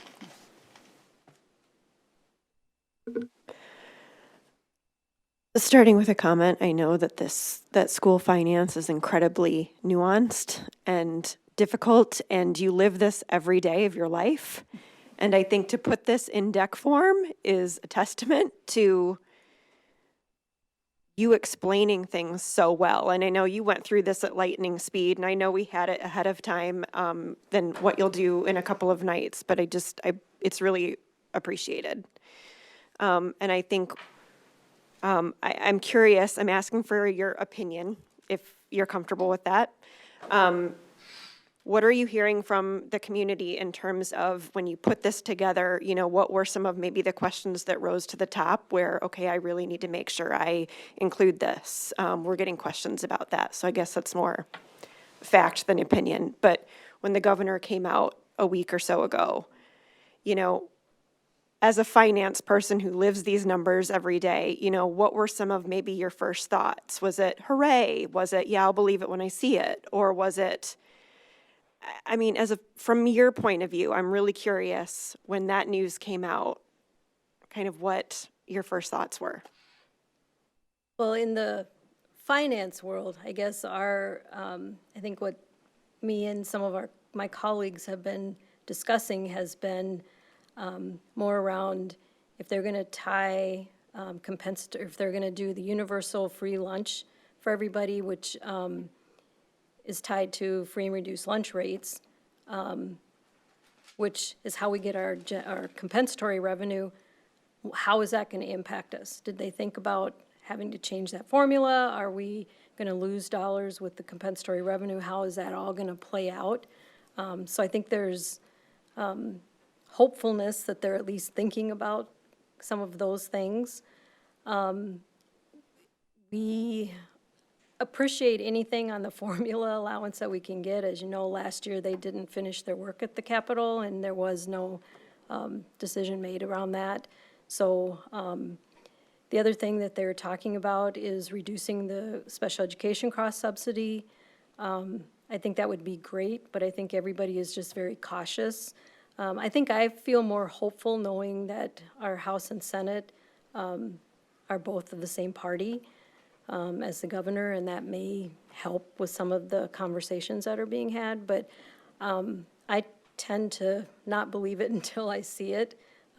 As I move forward with the budget planning, I'm going to be conservative on what I would consider for our revenues moving forward, just because I would rather be cautious and have a plan B than overestimate and have to redo things later. But it's always interesting conversations at the Capitol. You never know which way they're going to go. Director Olstad, could I just add to that too? This is the highest ceiling that I've ever heard announced in my nearly 30 years in education, which we all know that the governor's first pass never truly makes it all the way through. Right. But to know that we're starting here means that our floor is going to be higher too. So I'm confident that we're going to see something that's going to be very beneficial in terms of resources. And we begin to split political hairs, and that's starting as well right now. So, the universal lunch, again, that's a great winner. It sounds great, and there are students and families who definitely will benefit from that. And I would say that when we're thinking about the greatest good for the greatest amount of students, that may not get us there. That will greatly benefit our cities of the first class and some of our rural colleagues. For the majority of other districts in the state, probably very, very neutral to us compared to the special ed cross subsidy, for example, which may not feel as politically catchy as free lunch for kids. But just to put it where the goats can get it for us here, that's $7 million for us, right? That's $7 million for this community, just on that alone. And that's everybody. And I get the politics that, the perception that we may be bailing out the feds for their mandates that should be taken care of, no questions there. But when I think about what has the greatest impact for the greatest amount of students, that surpasses the lunch. And those, I think, are the challenges that, our elected officials are debating right now at the Capitol, choosing between what's good for kids and what's good for kids. But again, $7 million in a district like ours is significant. But we're starting high, so I'm confident that our floor will be a little better than what we've had. Can I make first of all, I agree with Jess. This is an incredible presentation, very well laid out. A lot of work, and I know that it's going to get pulled apart by the community with tons of questions and stuff like that, so your work has really just begun. I would like to add that the concept, cross-subsidy, is it as sexy? No. Do we need to explain it maybe sexier for the community? As strange as that may sound, I think so, because it affects, all of our students in some way, shape, or form, and it has a huge impact on our mental health services too. And a lot of people don't put that together of how much it costs to service where we need to actually service these kids. Yeah. And provide the appropriate staff and tools and all that, and how that pulls away from that general fund model that is meant for the generic pupil unit, basically. And when we've got to pull out of that, we actually give our kids less, because for 28, 30 years, they mandated the special ed, which we needed to do anyways, but they never funded it. And that's where the debate between state and federal comes from. But quite frankly, if we have the money right now to do it, and we're one of the few states who does, that should be made as sexy as possible to show it, because that's going to help the overall student population. The greatest percentage impact for every single student out there, even if they don't have those services, because then we don't have to pull away from their needed services. So the more we can emphasize this to our community with our legislators and everything, I think the better off we're going to be. I will add that the last time, if I remember, it had to be around, I want to say 2014 or something like that, when they tried the universal free lunch. They also tagged on the new requirements for the nutritional statements, which did not meet well with most of the school districts also. So I'll be interested to see where that goes, because they rarely like to put money anywhere if they can't control the way it's spent. They can't say universal free lunch and fine, we just order tons of pizzas every day, that sort of thing. It doesn't work that way. So that'll be an interesting conversation to follow, and hopefully when that conversation does occur, we can quickly say, well, why don't you just put that money in cross-subsidy, right? That would definitely be the biggest bang for the buck. Yeah. I would add on that my understanding is the governor's proposal is a 50%, covering that cross-subsidy at 50%, not even 100%, and currently it's at under 7, I think. Oh, geez. So, Yeah. I mean, we need to help people understand the real need there for districts, because it does affect all kids, not just kids with severe needs. I think my only comment is, and I've heard this, thank you so much, the easier you make it, the more people engage in it, right? If it's over our head, we just go, The slide that continues to always boggle my mind is the one about the $2,000 less per pupil, right? It's almost like you can't believe it when you look at that. And I don't know exactly how we could ever explain that any further, because it's almost like you just can't understand. I know it's based upon referendum dollars. But even Director Atkinson's point of well, we're actually paying for it somewhere, but we're really, breaking down operating levy dollars versus bond levy, even in that document, it'd be just something interesting, because I think people don't realize we all realize we have beautiful buildings, we have all this, but we're also still spending $2,000 less per student. And how do we break that out so it's like more understandable. I don't know if it makes sense, but like, that's a big gap. I will actually work on that for you. I actually have a spreadsheet that each levy item is listed out there with the formula. I haven't updated it in a year or two, but I will put that together, and that can be part of our packet as we move forward with the budget. I think it'd be really helpful. Yeah. I agree. Yeah, I mean, it just almost is like, we just keep hearing it, we keep hearing it, and then we're like, but we do a good job, we provide good value, and that's great, but. we Equally, might not Director want Burnett, is, that was something that I heard on my listening and learning sessions with the community, was some of the programs that we used to have, or the types of thing that we used to do. And, you know, I shared this when we were having the conversation with our auditor a few months back, that isn't something necessarily to brag about, that we give value. When I place that next to what I heard from so many of our community members about what they would like to see in our schools reinstated, which came by way of cuts. So I just think about the what ifs. If we had those resources that many of our neighboring districts have, what would that look like in response to what I heard from our community? And I think Director Bolnian asked about the disaggregation of the staffing bucket. And again, that was one of the other pieces that we shared that night at the audit. Real small, we didn't go deep dive into it, but we are very lean administratively here, extremely lean. I wonder if we're too lean sometimes from how that has been broken out. And again, we can tout that. That's great.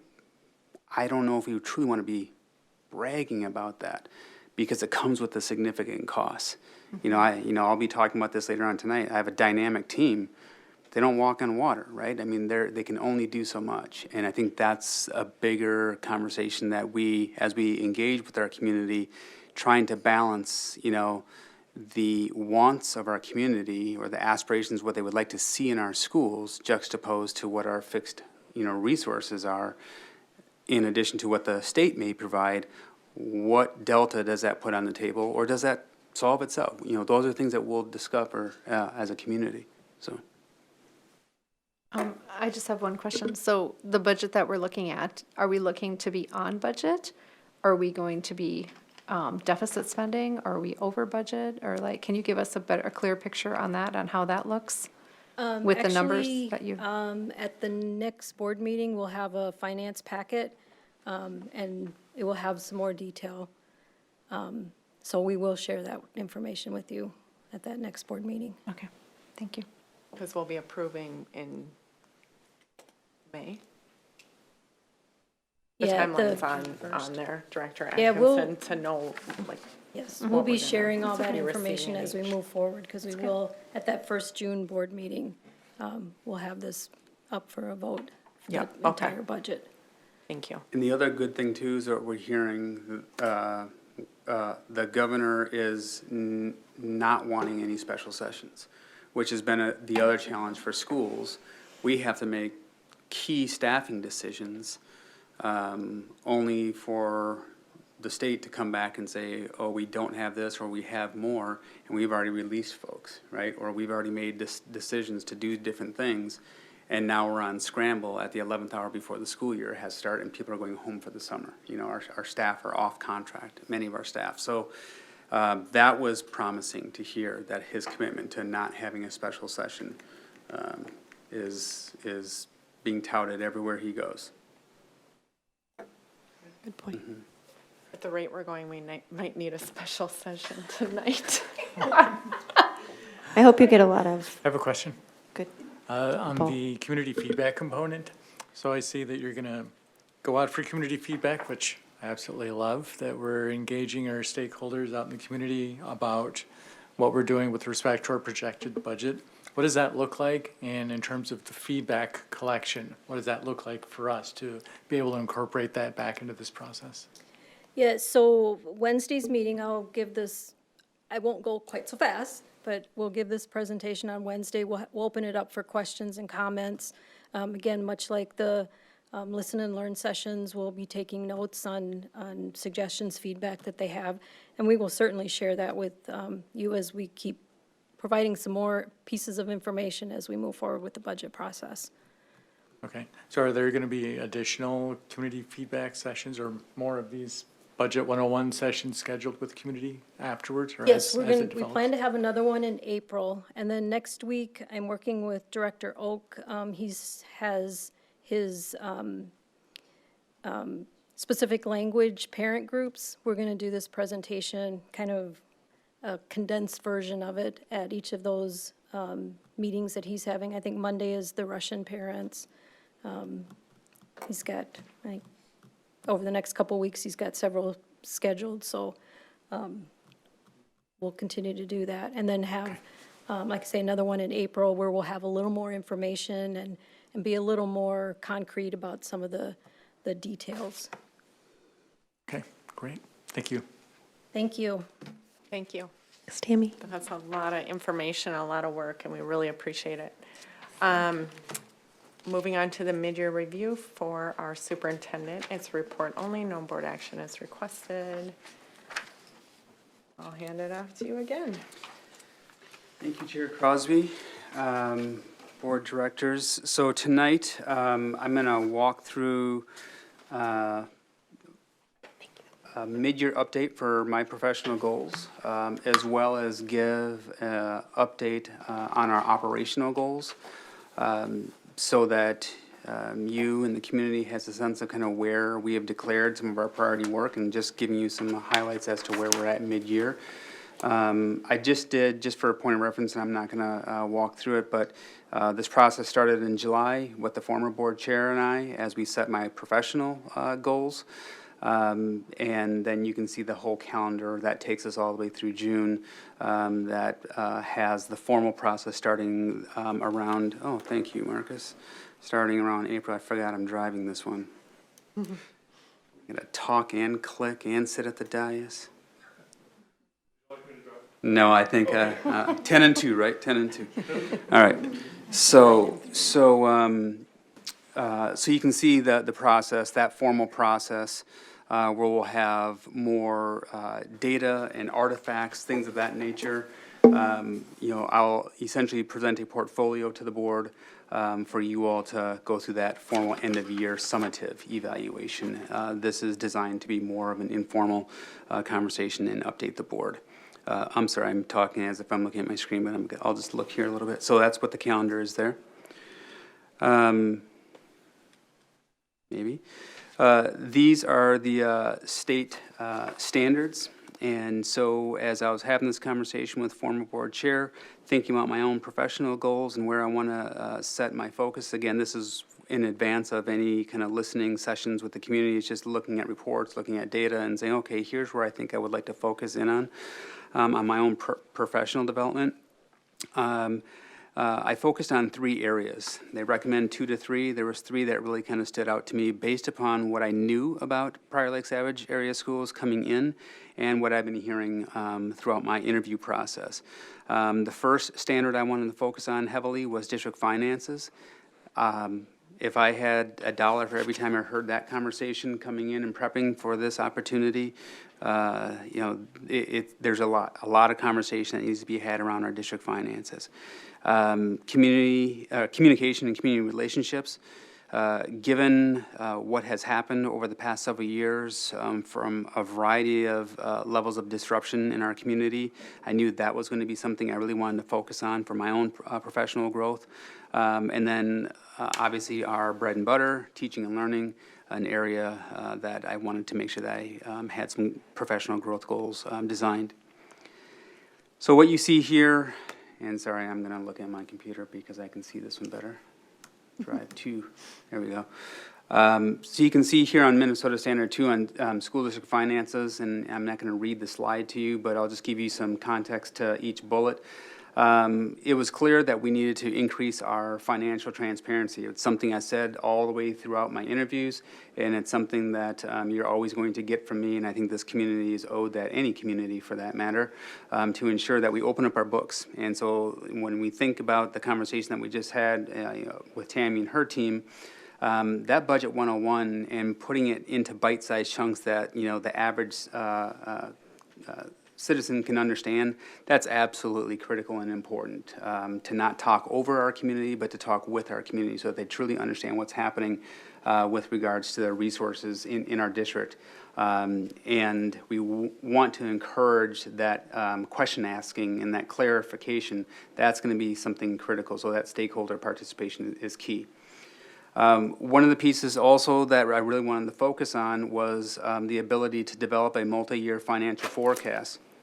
And that's something that Tammy and her team was speaking to this evening, that we are looking at a variety of data points so that we can project fairly accurately with regards to what our projections will be. And we heard several of you speaking to that this evening as well. So that we have something that we can trust. Again, we can't predict the future, but we can get pretty close. We had some really good conversations with our finance committee and our FLIRP, that merged committee.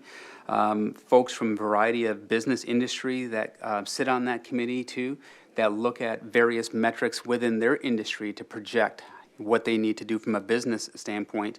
I think that was great conversation for our team to hear that, so that we can set good metrics and projection components so that we can build a more sustainable and predictable budget. I spoke a little bit about, or you heard a little bit tonight about those audit findings, and I talked about delivering a structurally balanced budget by year's end and staying within our board policy of 8% of our unassigned fund balance.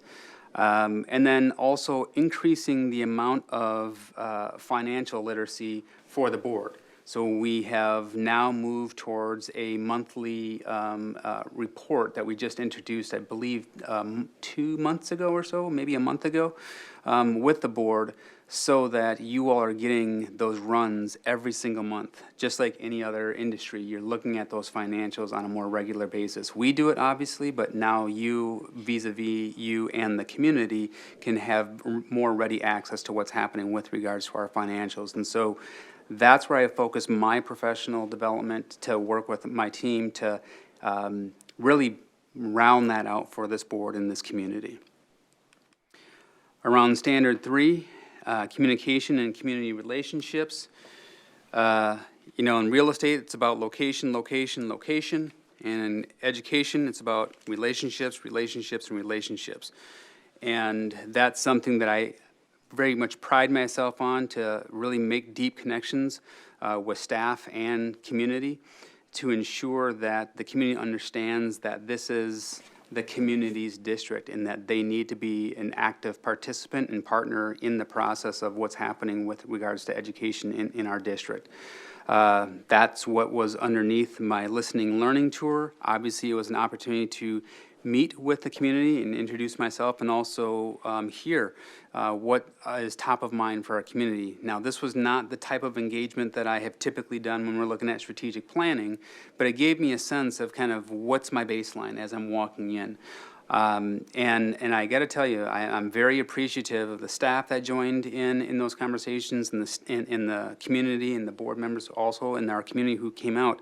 On average, there was probably about 100 folks or so that I interacted with over the course of those 5 sessions, but learned a lot of truth-telling in these conversations, and I think people were really able to speak that, which is really important. In terms of our ability to look at how we're engaging our community, one of the things that we've been wondering, I'll put it like that, is, how are we able to understand, as Tammy talked about, being in a choice state, why families are not choosing Prior Lake Savage area schools. And I'm really talking about the families who have actually, interacted with us, not those that live here who might be choosing, a different school ever since they've started. But if you've been with us for a period of time and you've gone elsewhere, what is that about? And so We are working with Morris Leatherman to do an exit or a reach-out survey to our community members who have actually had some touch point with us to understand what drove them to make that decision. And, you know, we could speculate on what that is, but if we're going to be that premier district of choice in the Southwest Metro, or like any other business, if you're not getting a customer base that you used to have, what is that about? You want to find that out. We also want to find that out as a district, and so that's going to be a key area that I've been focusing on, trying to ensure we understand what's driving choice. And I fully understand, you know, parents will make the choice that they feel is best for their family, and I get that. But give us that opportunity in our district to provide that support and service for your students.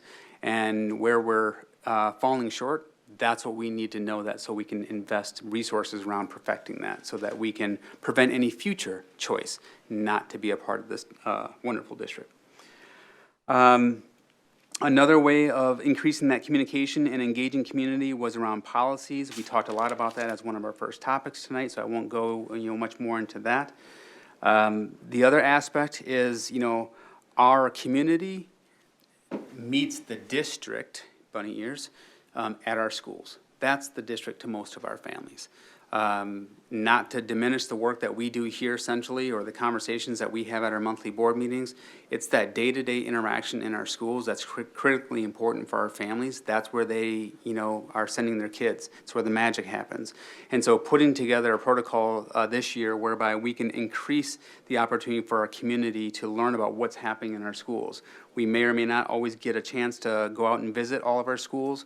I may not even have a student in this district, but as a community member, as a taxpayer, it's good for me to understand kind of what's happening in our schools, so that if in the future a district has an ask of me as a taxpayer, I'm informed.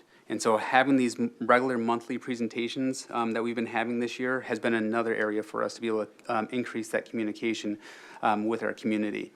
And then lastly, around community relationships, there was a lot of reparation that I had to do when I came into the district.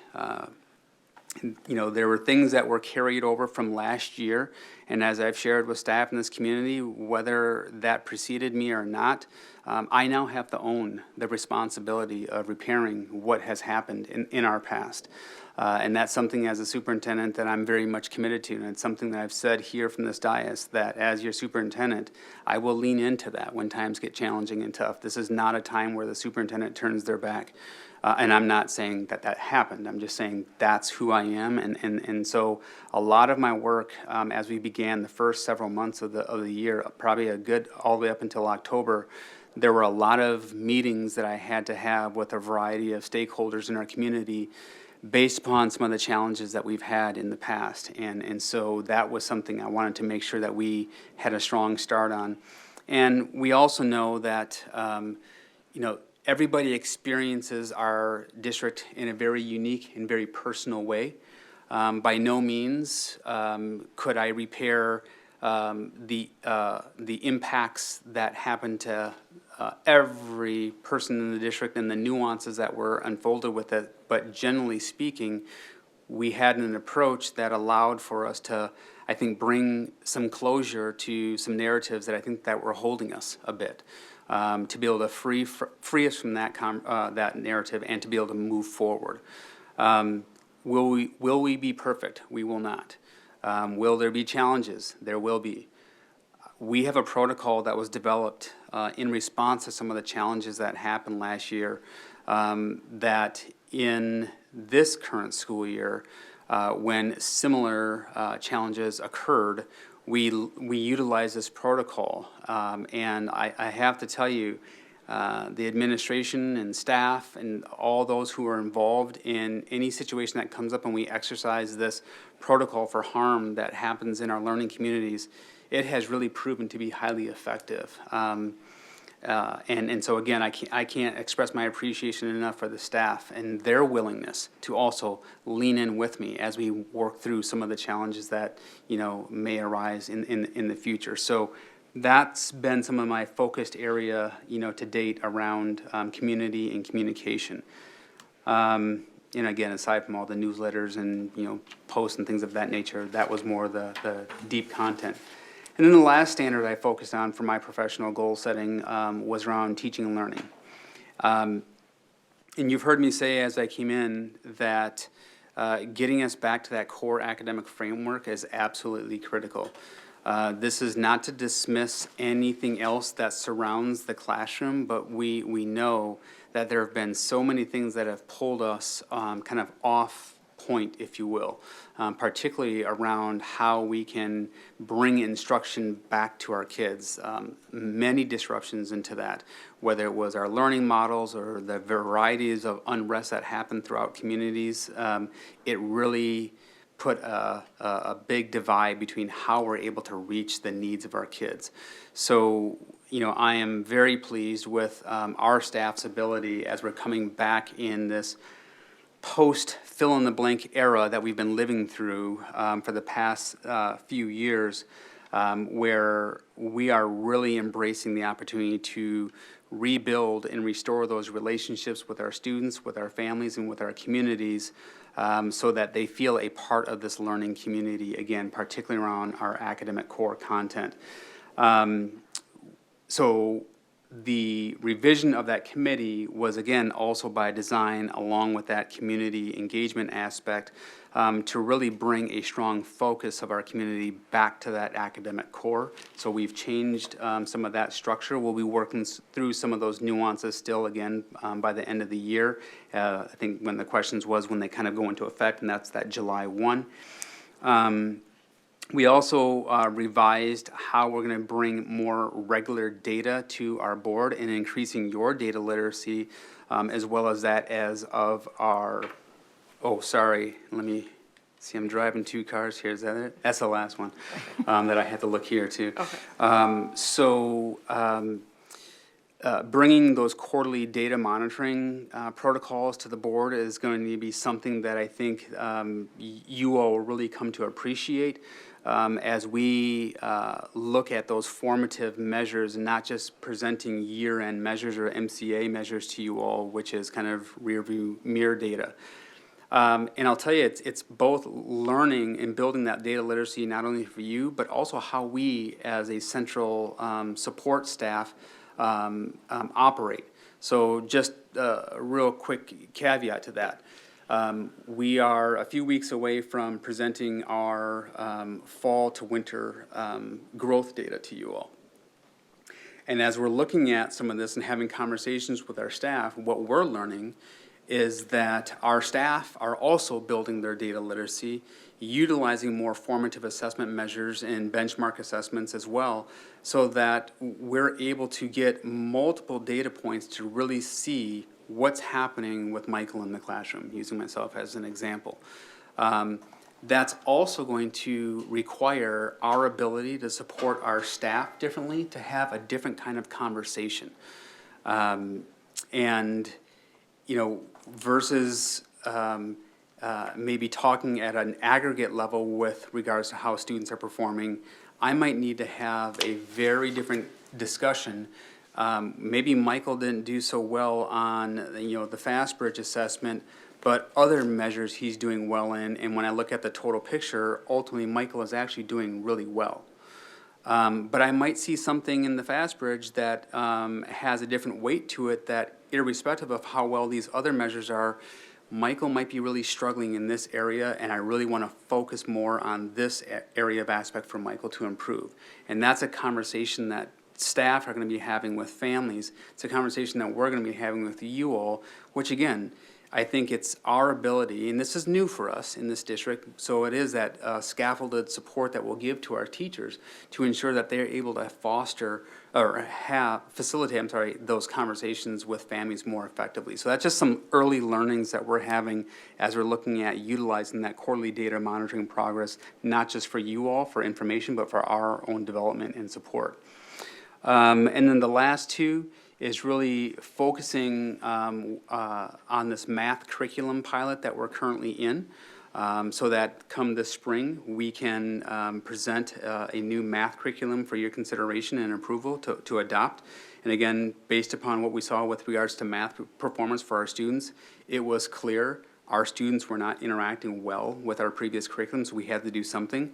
And again, some early observations that we're having and discussions that we're having with our staff who are in that pilot is that it's clear there's one curriculum that really favors the instructor, and there's one curriculum that really favors the learning of students. And these are the conversations that our staff and I are having as to, and when we make a decision, how do we prioritize kind of the best of both of those worlds? Has to be something that teachers feel confident and comfortable with, but we have to know that it meets those learning needs of our students. So I really appreciate the robust conversations that those who are piloting that are having. And then lastly, on the teaching and learning side of things, is to really develop a regular cadence by which we can bring to the board and ultimately our community our ability to review curriculum. Just as much as we have a policy review cycle, we are putting together a curriculum and programmatic review cycle so that every, roughly 5 to 7 years, we have a curriculum and or a program that we're bringing through full review. And this is not to say that we're not happy with it, it's just to say we need to make sure that we're always progress monitoring in that continuous improvement protocol, that we are meeting the needs of our students as we intended to upon our initial launch. So that's something that we're currently engaged with Ola del Lago, our Spanish immersion program, as well as our SAGE program. So those are in review cycles currently. So just an example of how we'll do that, for the remainder of this year. So I will pause there for my professional goals before I go into operational, which is this kind of the whole senior team. For any questions, or if you want to hold them to the very end, I can do that as well. Okay. Questions? Does anybody have any questions? Should we move forward to the, Okay. okay.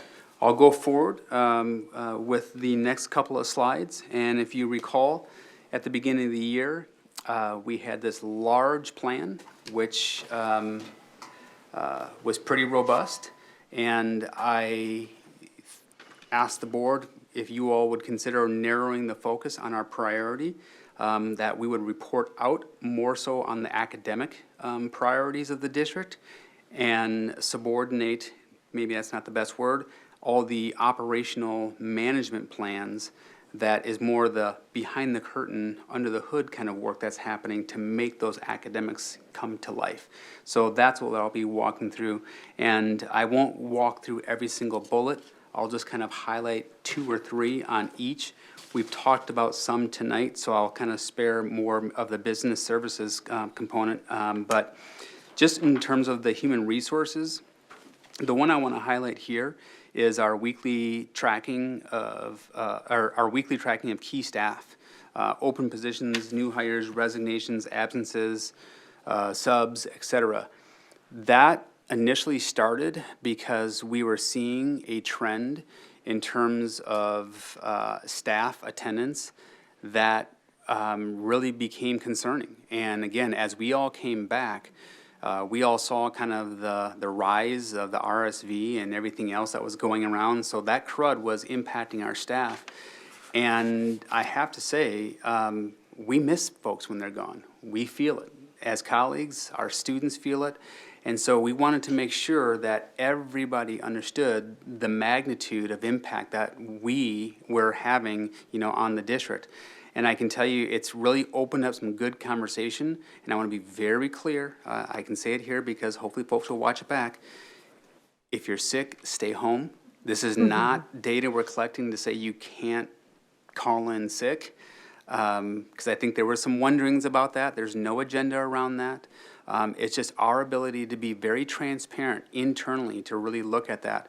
And see where our hot spots were in terms of really focusing our subs and those kind of things. So if we saw a pattern at elementary, if we saw a pattern at secondary, or if there was a certain, departmental staff, that's where we wanted to make sure that we could be actively recruiting and getting subs, knowing that we have kind of a overrepresentation of faculty at the elementary level, for example, who are missing, and so we want to make sure we can get that in. So that was really what that's about, and it's really been a good data tracker for us on average.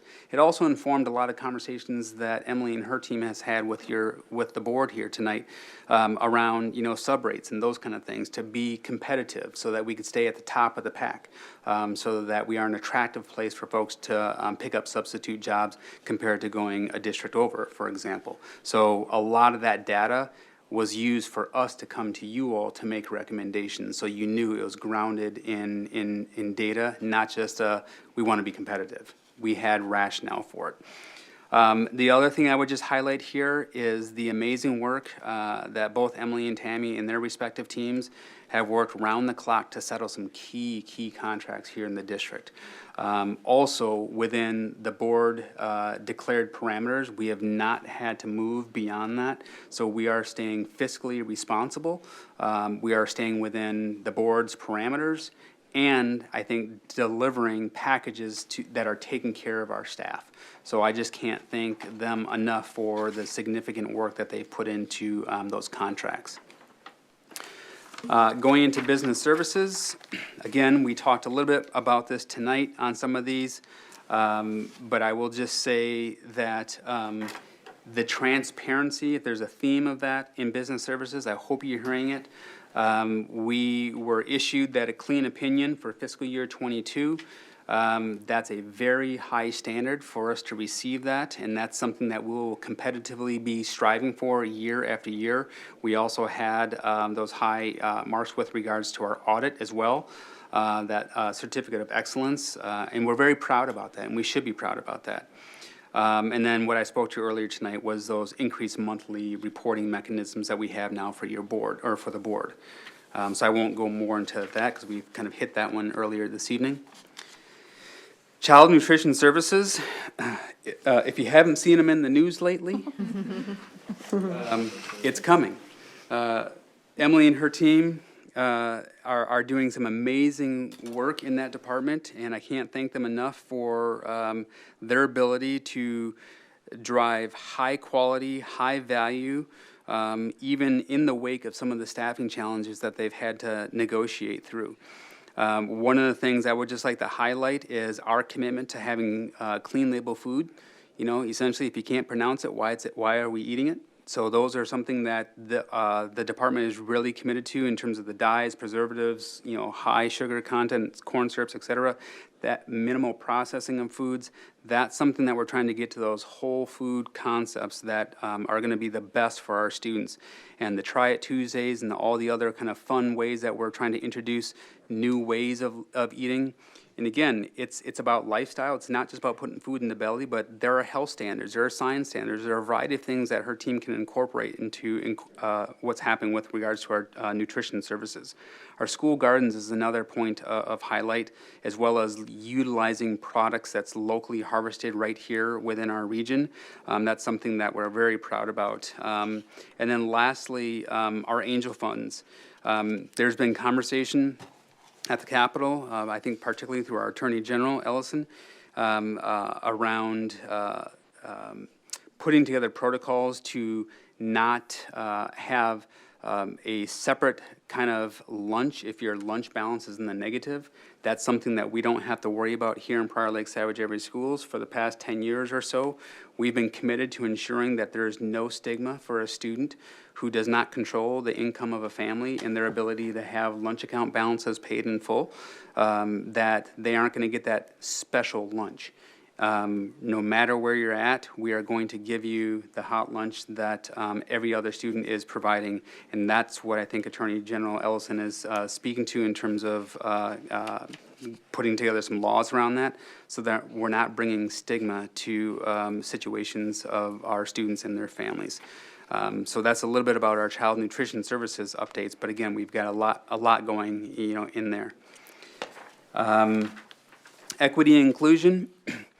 Just a couple of highlights here. The Interdistrict Caring and Committed Conversations, which is a joint effort with our partners in Jordan and Shakopee. This is where our students are coming together around mutually agreed upon topics, where students can have conversations, build broader communities, not just within Prior Lake, but within some of our surrounding districts that are really germane to kind of what our students are experiencing. And that's something that Mr. Oak and his team have been facilitating for the past couple of years. We've all just experienced the Winter MLK event. I won't digress on that, but very well done there. We are in the process of planning our second annual Equity Summit. This is also a big partnership with Southwest Metro Region, so multiple districts are committed to that initiative to ensure we are bringing professional development to our staff to meet the unique learning needs of our student.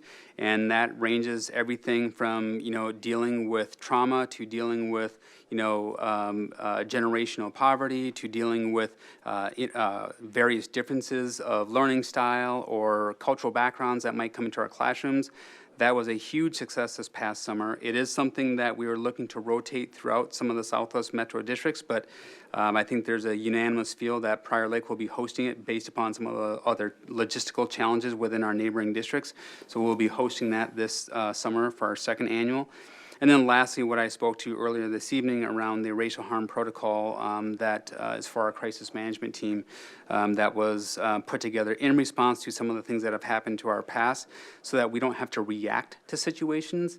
We can actually respond to situations in a more healthy manner. So that's a little bit of an update I'll give around equity and inclusion. Just a few more here this evening. Technology, maybe one of the areas that truly is behind the curtain, in the ceiling, behind the walls, etc. A lot of the infrastructure that allows us to facilitate these meetings for you all can hear at home and stream. This is all of what's happening within our tech services. But we recently went to a single device platform here in the district, which makes it much more efficient. And so we do have iPad carts at the elementary and a true take-home one-to-one at the secondary.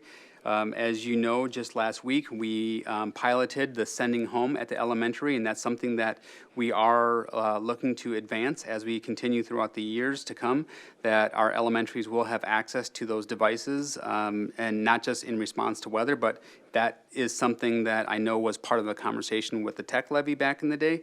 But I think we have an opportunity to ensure that our students have the ability to access learning as everything has gone digital, particularly textbooks and things of that nature. We get e-licensures versus hardcover books. So a lot of that's happening there.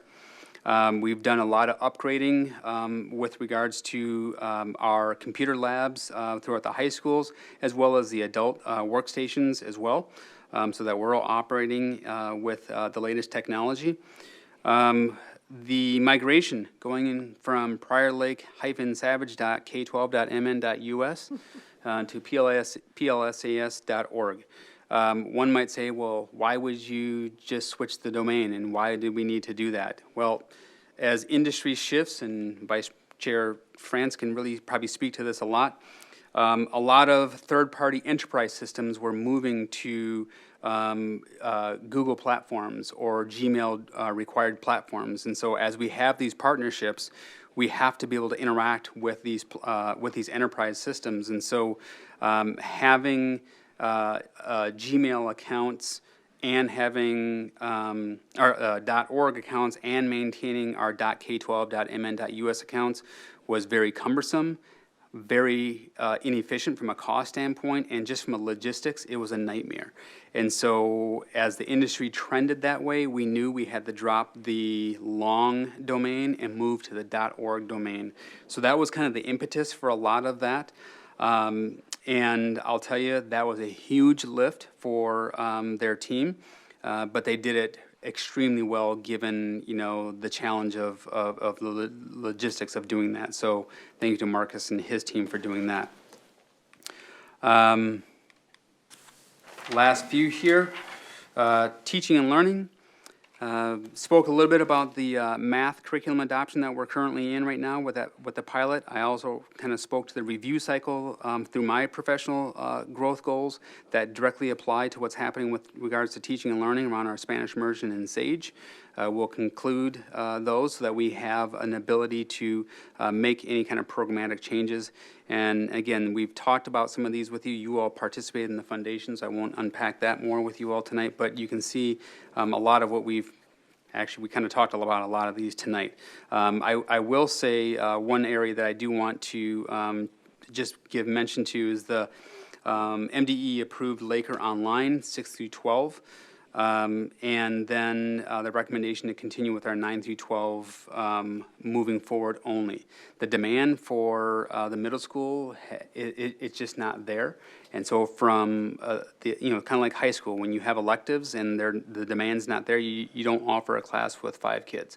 So we've got to find a way to be stewards of resources, and so we are moving forward with that 9-12 focus for our online learning.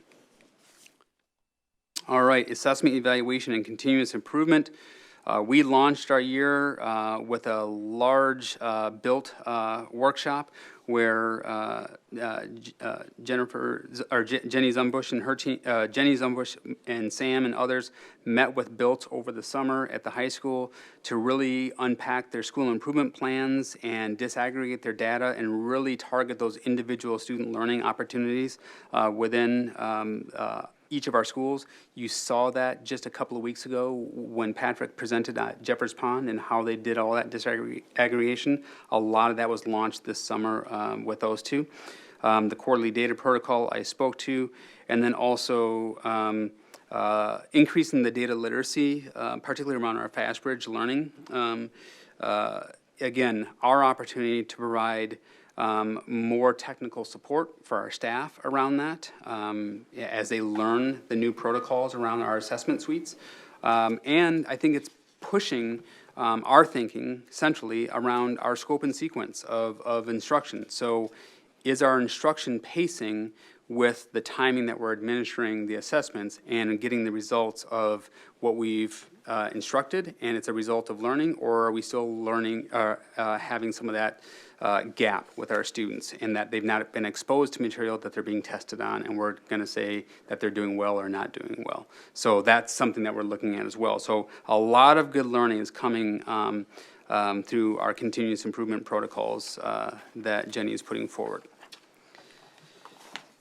Student support services, there's a lot happening here, I'll just say that.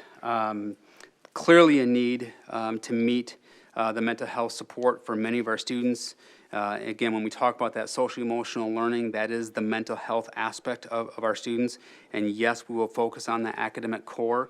But as we talked about in our retreat and that we heard at our conference, or that School Boards Association conference last week, belonging and purpose are really important for students to feel connected to that classroom. So no matter how great of a teacher I have, no matter how many hours they spent on that lesson plan, if they're not, if a student doesn't feel like they belong, if they're dealing with some mental health stuff that's happening, or a crisis, or all the social media stuff that's going on right now, they're just not going to show up. And so a lot of support that Michelle and her team have been working tirelessly. A lot of challenges getting folks staffed in special education. That's actually one of the things that's on the legislative piece with the governor, is how we bring those tracks. Actually, it's one of their professional group asks for their legislative agenda, is to ensure that we're developing pathways to getting folks into the special ed licensure aspect in higher education. But they're doing an amazing job bringing forth the support that's required by law for our students receiving these services with the types of challenges that they've had to overcome. And I can probably run out of how many times Michelle has been out in our schools covering classes as well. So we at Central leave here to go into our schools to provide that support where we do have our gaps. So thank you to her team for that. We have been working trying to increase those co-located mental health services in our schools, specifically with Scott County Children's Mental Health. We had a signed contract, and literally just as of late this afternoon, an offer was made, and so we will begin to expand some of those supports in our middle schools. And any middle school staff, you all, I don't know if you were working with students in some of your classes, but I have received many emails. I've actually received PowerPoints from our middle schoolers, as has our mayor of Prior Lake, around the needs for support at middle school. I can't thank our students enough for speaking your truth, and I want to encourage our students to continue bringing that forward, whether it's with your teachers in your classrooms or anybody here on the board or, here at the Central. We want to make sure you're supported. So we will be able to deliver some of what I shared with some of our students recently in terms of our ability to negotiate those contracts. So huge win for our kids. And then the last thing I spoke about earlier tonight was that cross-subsidy. Going to be a huge legislative conversation that equates to real general fund dollars freed up here in our district. The last three. Communications. Again, another area that is really moving fast in terms of being responsive. We launched a brand-new website this year, not a small undertaking. Liz, who sits in the back room there at every one of our meetings, she has worked tirelessly to get this thing launched by the end of October, on time, on target, and again, great feedback that we've received from our staff and our community around the organization, the accessibility, et cetera. That's something that our community has really appreciated, so thank you to them on that. A large focus on that E12 enrollment, and that's something that I spoke about earlier, not only with our kindergarten campaign, but also those outbound surveys to understand what's happening, why are you not choosing our district. Really key in that. We've also been using various media outlets, new media outlets as well, to put our name and our brand out there. One of the things that, Christy and I were talking about is, how do we develop brand ambassadors, right here in Prior Lake Savage Area Schools? And that's going to be absolutely critical for folks to understand that we are that brand. We are the district that we dream of, and we have to embody that as staff and as a community. And again, own where we're not perfect and always going to be in that improvement process. But not be bashful to brag and boast about the great things that are happening here in our district. Lastly then is our advertising campaigns that you've seen, which actually has been increasing our fill rates. And so again, being very creative with our communications and marketing capabilities with the Department of Two, essentially. And so when you ask, the question about, yes, we're administratively lean, we can say that's great. But these two individuals are sometimes doing the work of 20, and I just can't thank them enough for the work that they do. Last two. Oops. A great video. Oh, this is where I dance. Sorry. Sorry. Oh, that's good, that's good. Hi, I'm, and I'm like. Thank you. Video. Yeah, it is. There we go. Spare you the dance. They get I'll royalties, leave that to Mr. Oak. they get royalties every time it plays, right? Yeah, we get royalties, yeah. Yeah, the kids get royalties. Yeah. It's in their lunch accounts. All right, the last two here, operations. Did I tell you we bought a new plow? Okay. So, I say that lovingly. It is obviously, heavy equipment is something that we continually need to think about and invest in. And, when we do that, we will make it fun for our students too. So starting that process of putting together a name for our plow, and I can't wait to see where our kids land on that. But we are in the process of onboarding a new emergency preparedness and response coordinator. You all have heard me talk since day one of coming here. When our parents send us their pride and joy, their prize, they better be safe. And given what's been happening in our world, it's a scary place. It's a scary time. And our campuses, unfortunately, are not exempt from that. Far too often, they are the center of that. And so the more prepared we can be around emergency protocol and safety, and I will say wellness, it's going to be paramount. So this is something that we've spoken with the board about in the recent past, and something that we'll be presenting to you for consideration for a vote tonight. This summer, I just want to bring attention. We partner a lot with our cities, and we are going to have a massive project on Fish Point Road, which is actually going to close down access to those middle school campuses, which is a heavy use for us with regards to our community education and our swimming programs. So we are working to see if we can find a viable solution here in the community. So more to come on that. But again, Jim and his team work tirelessly to partner with our local government and municipalities to ensure that we are able to take care of some of these big projects that have community impact. And then lastly, what you heard a little bit about tonight through our finance presentation is that long-term facilities maintenance plan.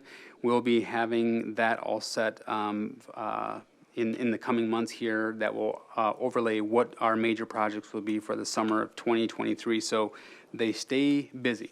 And then that is the group that actually merged kind of like that facilities aspect with the finance aspect into that one committee. So that's the one that we actually started doing this fall.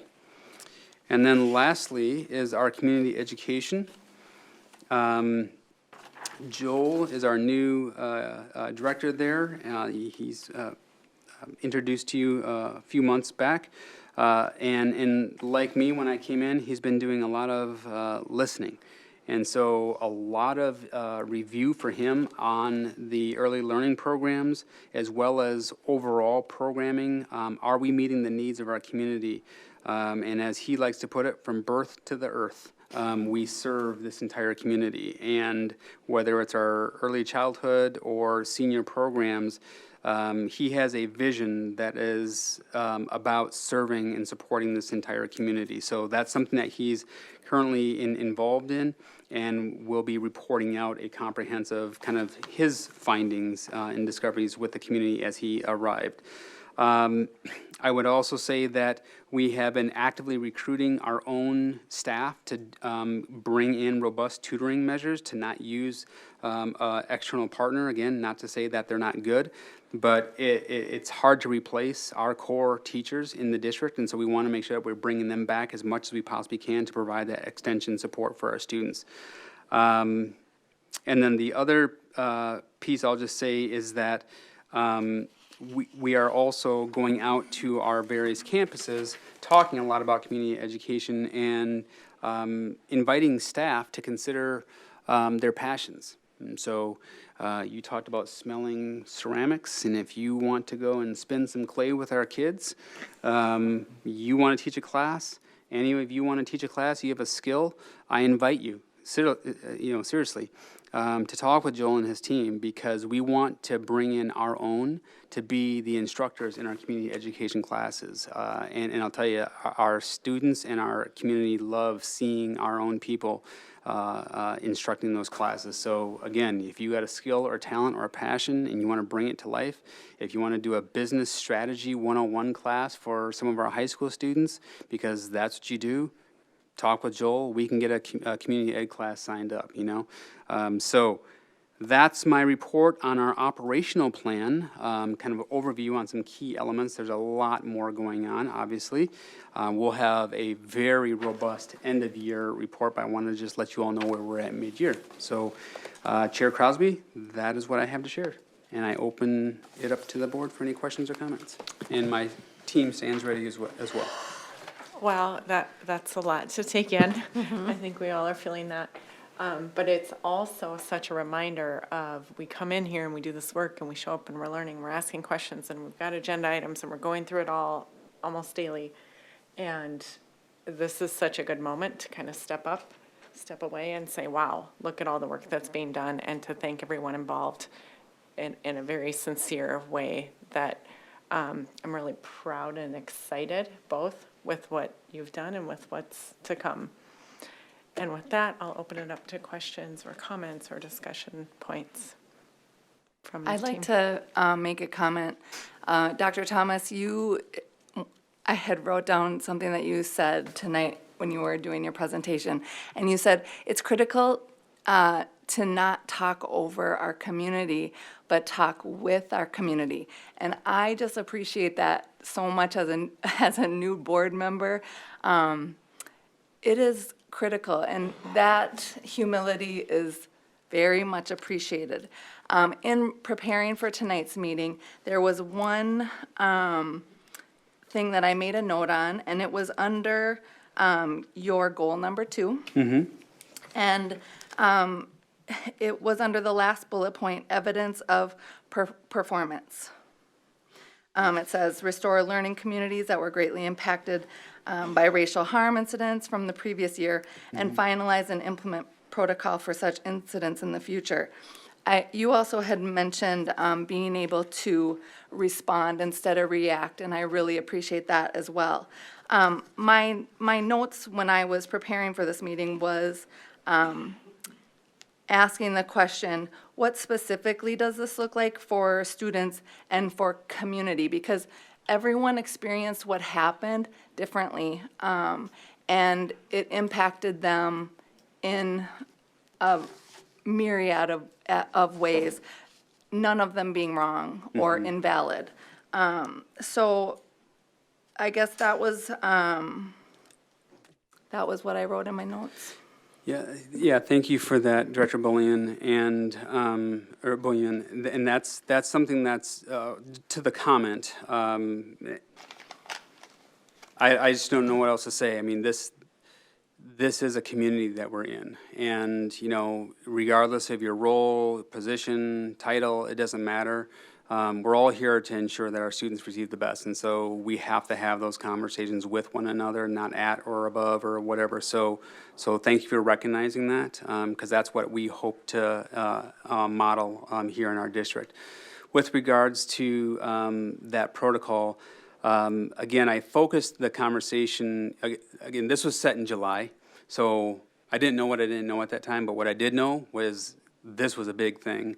And there were some pieces that were still alive and well that needed to be addressed. And I will say that my ability to bring closure certainly isn't going to be 100% for every single person. Because as you stated, and I tried to share, I think you conveyed it even better, everybody experienced it in such a unique way and in a very individual way. So I won't necessarily probably be able to meet all the needs of people feeling 100% restored. But I think where I hit the collective, where the impetus of that impact happened, that was the immediate community I really focused on, particularly players and their families, and a school campus. That's where I put a lot of my efforts to restore, because that's where a lot of the carryover was still occurring. And I'll be very transparent. It was, our high school was something I knew a lot about as an outsider coming in, right? And maybe not always for the best reason. And when I met with our high school staff at workshop week, I made a promise to them that day when I was there that, again, I will go out on the limb for our staff here, given all of what has happened at this school. My only ask is that you don't leave me there by myself. We are going to have to figure out how we are going to get through this.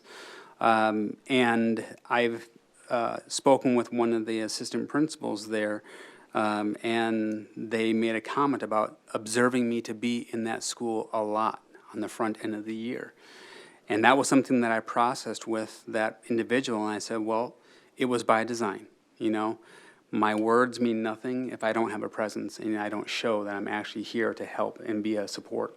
So again, a lot of that work was specific to a narrowed amount of incidents that occurred that I needed to address. The protocol, for a lack of a better term, it's more of an after-action review.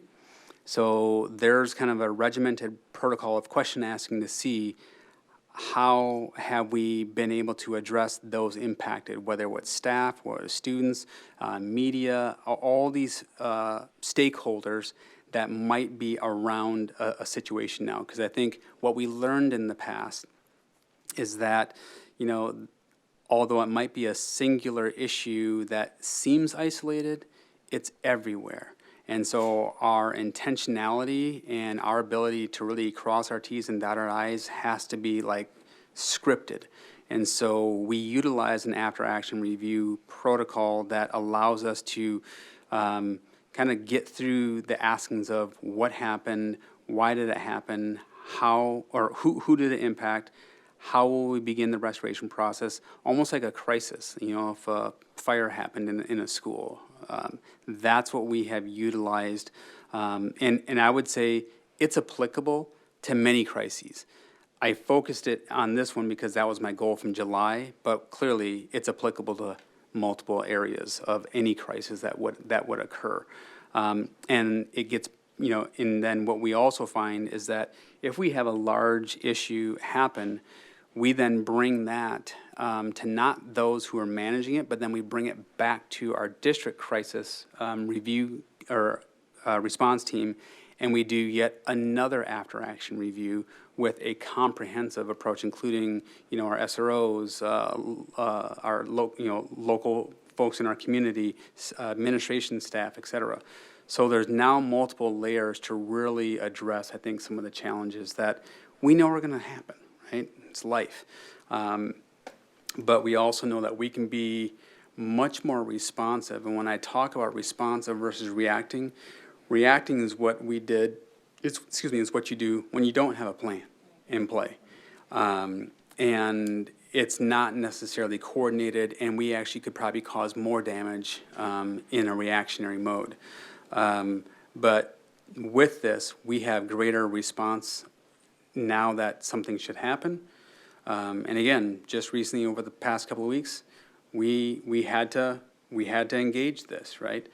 Because again, life will happen. So I hope that gives you a little bit more context around how that was utilized, why it's utilized.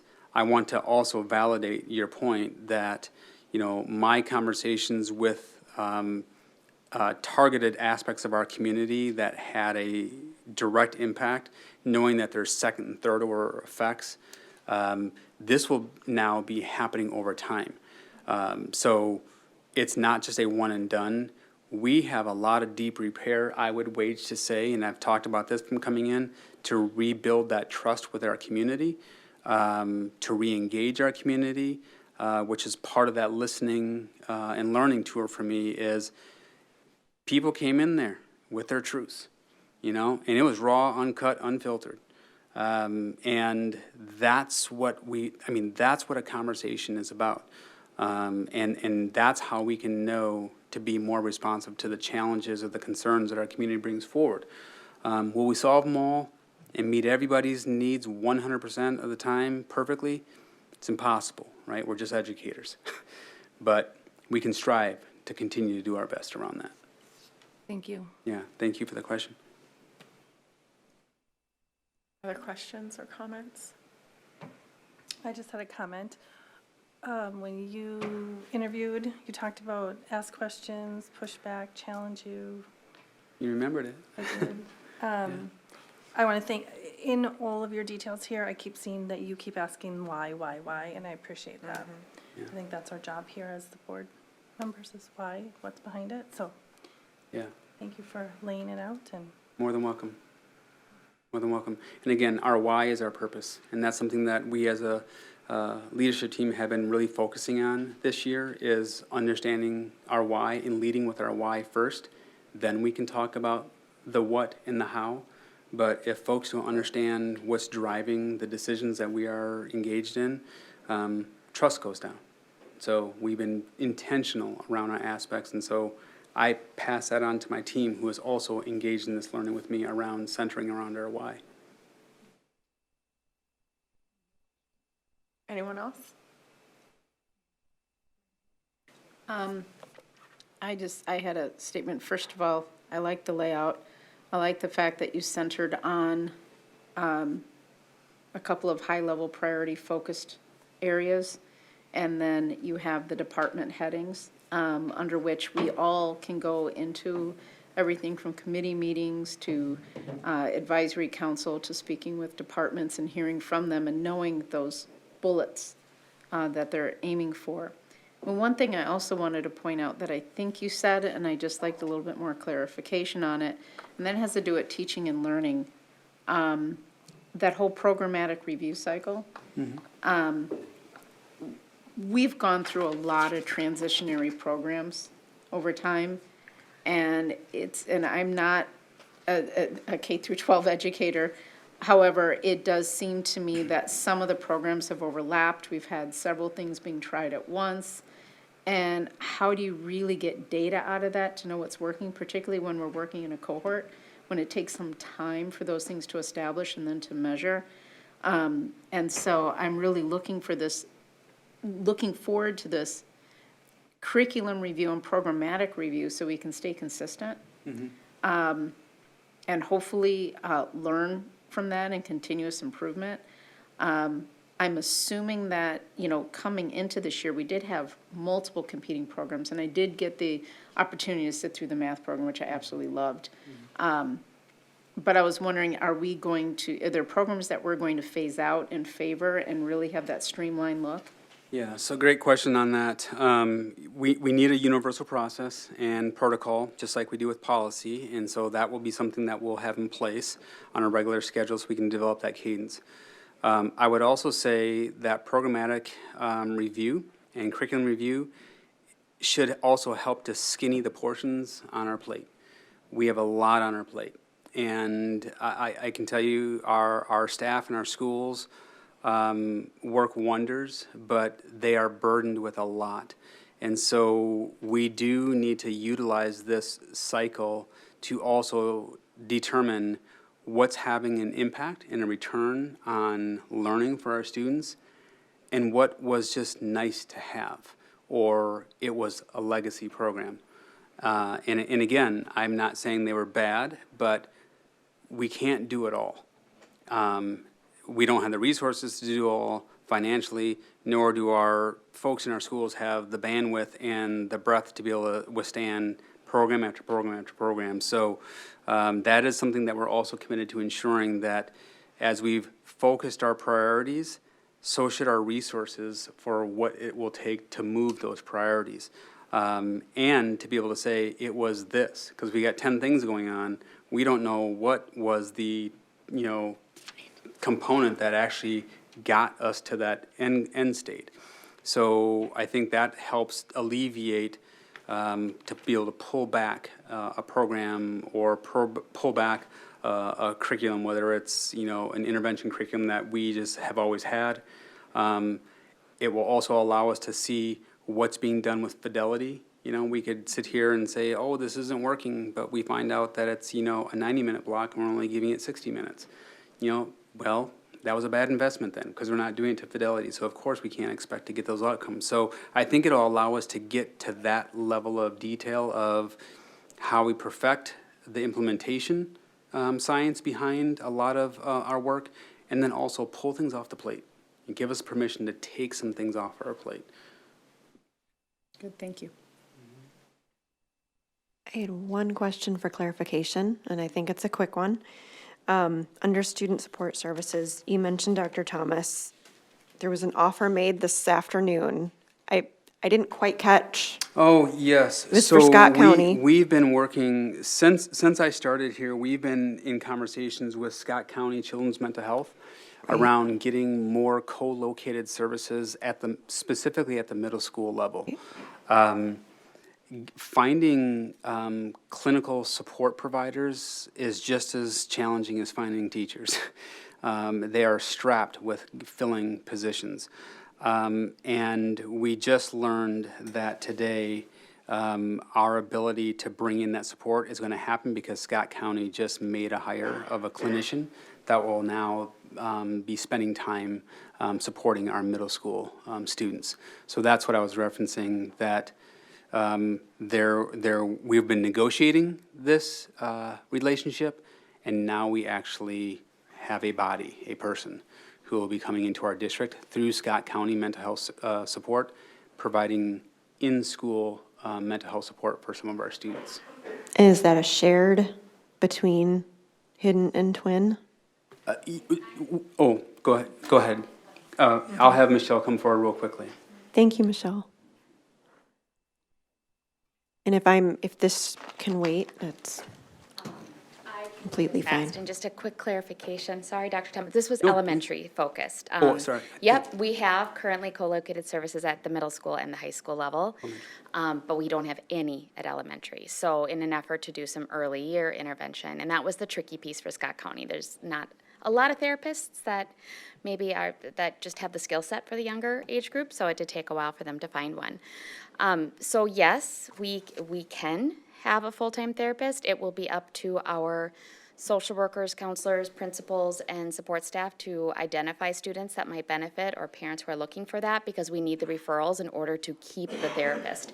So if we don't have the referrals, then the therapist could be then split between us and Shakopee, or it could be the elementary school and there's an increased need at Hidden Oaks. Of course, our goal would be to keep that therapist here in our district, supporting our students, but Scott County has to keep them billing and moving through their day. Does that help? Yes, thank you. Okay.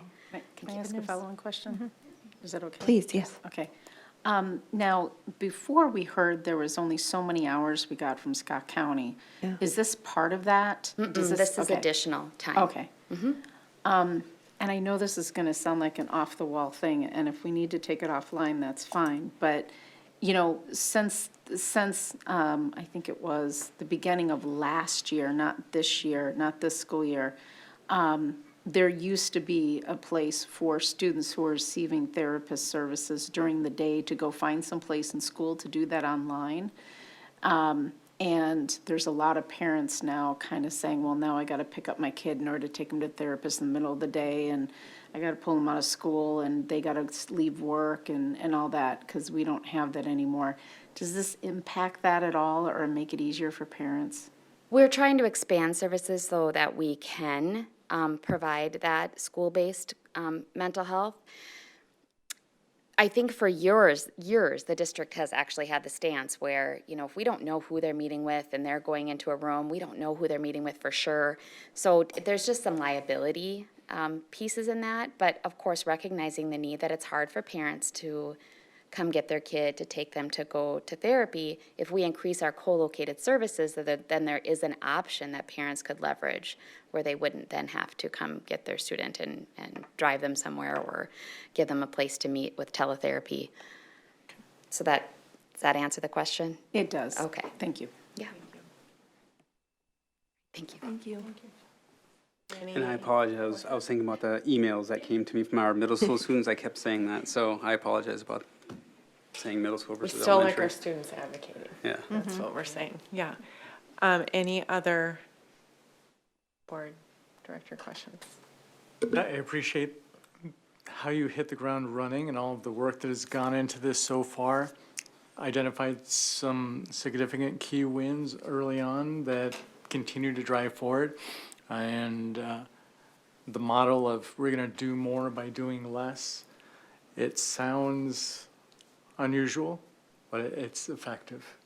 Doing less in terms of which strategic priorities to focus on or what initiatives to focus on, but also looking at and providing empowerment to the rest of your administration to do the needful work that aligns with our strategy and is student-centered is fundamental. Thank you. And I would just say, I think that the listening and learning tours were just really impactful, just to understand the district. And I just hope that's something that we can continue to do, even, you know, not just coming in, but continue to do either a yearly basis or whatever. I think it's really important to better understand the community. Okay, I think we're ready to move on. our next agenda item, I tried to, I'd like to remove it, but I can't. Martha said I had to keep it, and it's a proclamation for the school board, actually, that Dr. Thomas will read, because it would be Yes. awkward for us to recognize Yes. ourselves. Love yourselves. Yeah. We love you. The community does too. So I will read the proclamation, School Board Recognition Month. Whereas Prior Lake Savage Area Schools recognizes the importance of public education in our community, and whereas Prior Lake Savage Area Schools appreciates the vital role played by those individuals who, as local school board members, establish policies to ensure an efficient, effective school system, and whereas school board members serve as a voice that enables our community to preserve local management and control of our public schools, and whereas school board members are charged with representing our local education interests to state and federal government and ensuring compliance with state and federal law, and whereas school board members selflessly devote their knowledge, time, and talents as advocates for our school children, whereas local school board members are strong advocates for public education and responsible for communicating the needs of the school district to the public and the public's expectations to the district. Now therefore be it resolved that Prior Lake Savage Area Schools recognizes and salutes the members of the Prior Lake Savage Area School Board by proclaiming February 2023 as School Board Recognition Month. And I can't thank each of you enough for your commitment to supporting our students and this broader community. It's a very, very honorable role. So with that, I'll present to you your certificate. Thank you. Thank you. Thank you. Take off these glasses. Felt good to stand up, by the way. I know, I hear you. I'll go real slow now. And we could probably do a quick picture too with everybody up front. Curious myself. Promise I got all my credits still. Yeah, you got it. Thank you. You don't want to go to in order here, sorry. Thank you. Appreciate you. Oh, that's funny. Thank you. Thank you, sir. Thank you.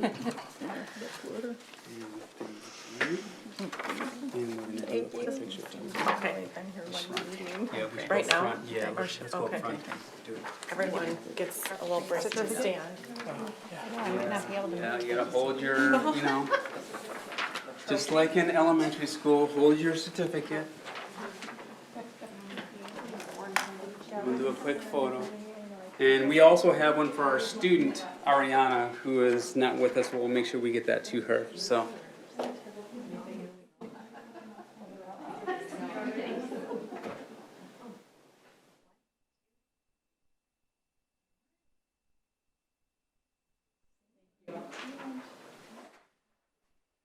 Thank you all.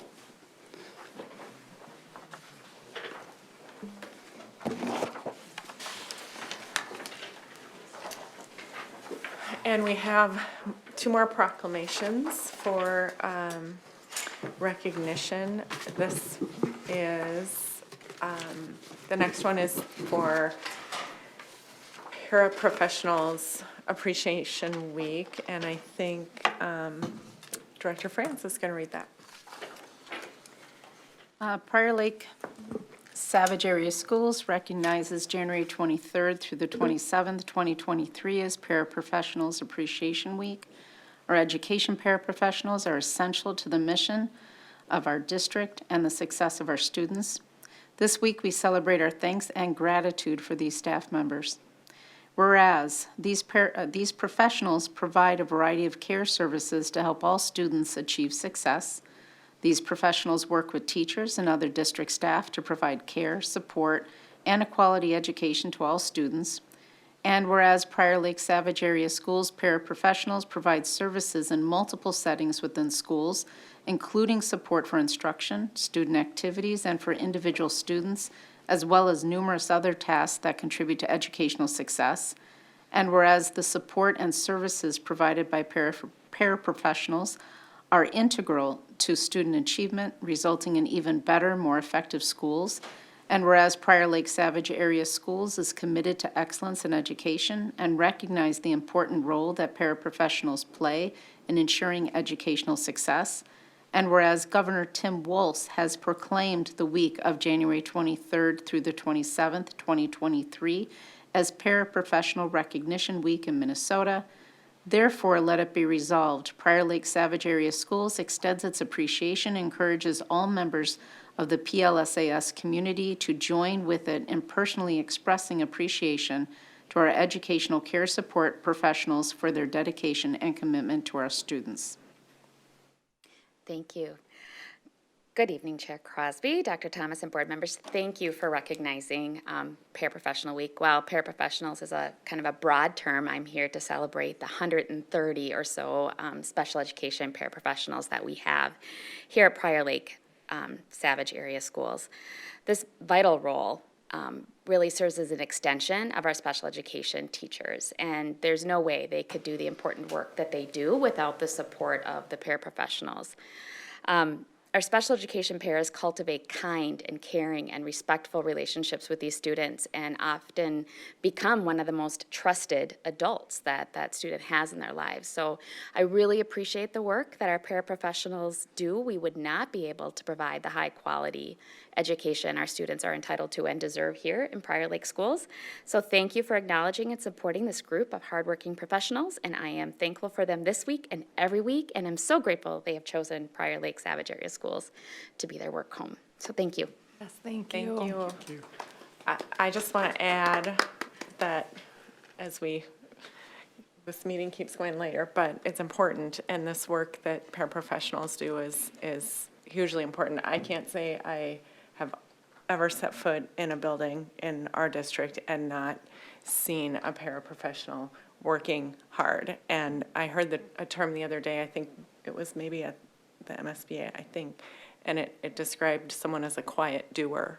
And that's what comes to mind. It's really, really hard work. We have a former paraprofessional sitting here at the table with us, which is a really valuable lens as well. So I just really want to recognize that. And they should have the month. They should have the month. I agree. And of equal recognition, National School Counseling Week, we have a proclamation to read for that, and Director Burnick will be reading that for us. School counseling, helping students dream big, February 6th through February 10th, 2023. Whereas school counselors are employed in public and private schools to help students reach their full potential, and whereas school counselors are actively committed to helping students explore their abilities, strengths, interests, and talents as these traits relate to career awareness and development, and whereas school counselors help parents focus on ways to further the educational, personal, and social growth of their children, and whereas school counselors work with teachers and other educators to help students explore their potential and set realistic goals for themselves, and whereas school counselors seek to identify and utilize community resources that can enhance and complement comprehensive school counseling programs and help students become productive members of society, and whereas comprehensive developmental school counseling programs are considered an integral part of the educational process that enables all students to achieve success in school. Therefore, the PLSAS Board of Education does hereby proclaim February 6th through 10th, 2023 as National School Counseling Week in Prior Lake Savage Area Schools. Thank you. Do we have anyone to speak? Okay, sorry. I wasn't sure if we had someone from administration. Yeah, so again, it should go without saying, this is a week, but it could be every single day of the year. Our counselors provide a critical support for our students, and given all of what we've just been through over the past few years, I think that role has really taken center stage on bringing, I think, a lot of stability and a lot of centering for our kids to really find their way and navigate through, I think, some really tough life situations. In addition, you know, they are also working to promote those academic pathways, helping students find and discover their why, and also overcome any obstacles that might be getting them to theirs. So if it's college, if it's a career, if it's going into the ministry, whatever they want to do, our counselors are also there from that aspect. And then lastly, I will say that, our counselors, perhaps unlike many of our other employee groups, are working in ratios that are really, really challenging. Minnesota has some of the highest ratios of counselors to students in the country. I think we rank in the bottom fourth in terms of all 50 states. And so they are trying to beat the odds and still provide high quality, high caliber service for our students, knowing that they might be serving 500 plus students. And so again, I think it calls to question our earlier conversation about priorities and where we put our resources for support. That is something that, I just want to just be very transparent about. These are very real conversations that we have to have. And again, thank you to our counseling staff for all that you do this week and every other week that we are here to service our students or support our students. Thank you. Thank you. Thank you. We will move on to board governance policy and board policy review. Policy 515, protection of pupil records. We've got minor changes here. I think it's just some changes in the opt-out language, giving a little more detail. And we have Director Mussman here if anyone has questions.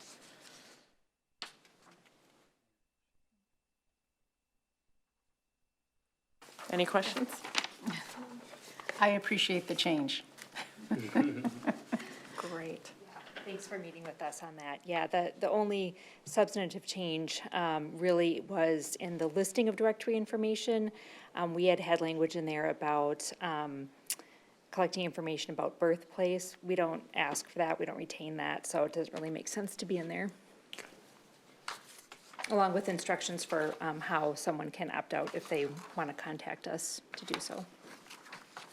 Great. Thank you. I just have I'm one sorry. question on the policy. if Yeah, I can go ask. ahead. Is that I'm okay? sorry.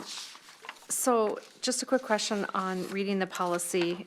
Under the second page, so it's general statement of the policy, not A, not B, but then the next page, where it says access to students and student records by custodial and non-custodial parents. It's point number 1, and it says both custodial and non-custodial parents are presumed to have the right to access or to control access to a student's educational records and the right to be informed by school officials about their students' welfare, their educational progress, and status. What does the word status mean? I am not sure on that one. So this would pertain to their ability to be on track. So, whether it's their, are they meeting all their credit requirements? Are they taking the courses that they need to, to graduate on time, et cetera? That's how I interpret the word status. So, Okay. yeah. It's all pertaining to the academic progress, and status of that student under that. Under the educational records? Under the educational record, yeah. Okay. Thank you. Okay. Nobody else? Okay, we have no first reading of policies. We do have second reading of policies. These are in the 100s and 300s. I can go through each one if you'd like. There is very little change.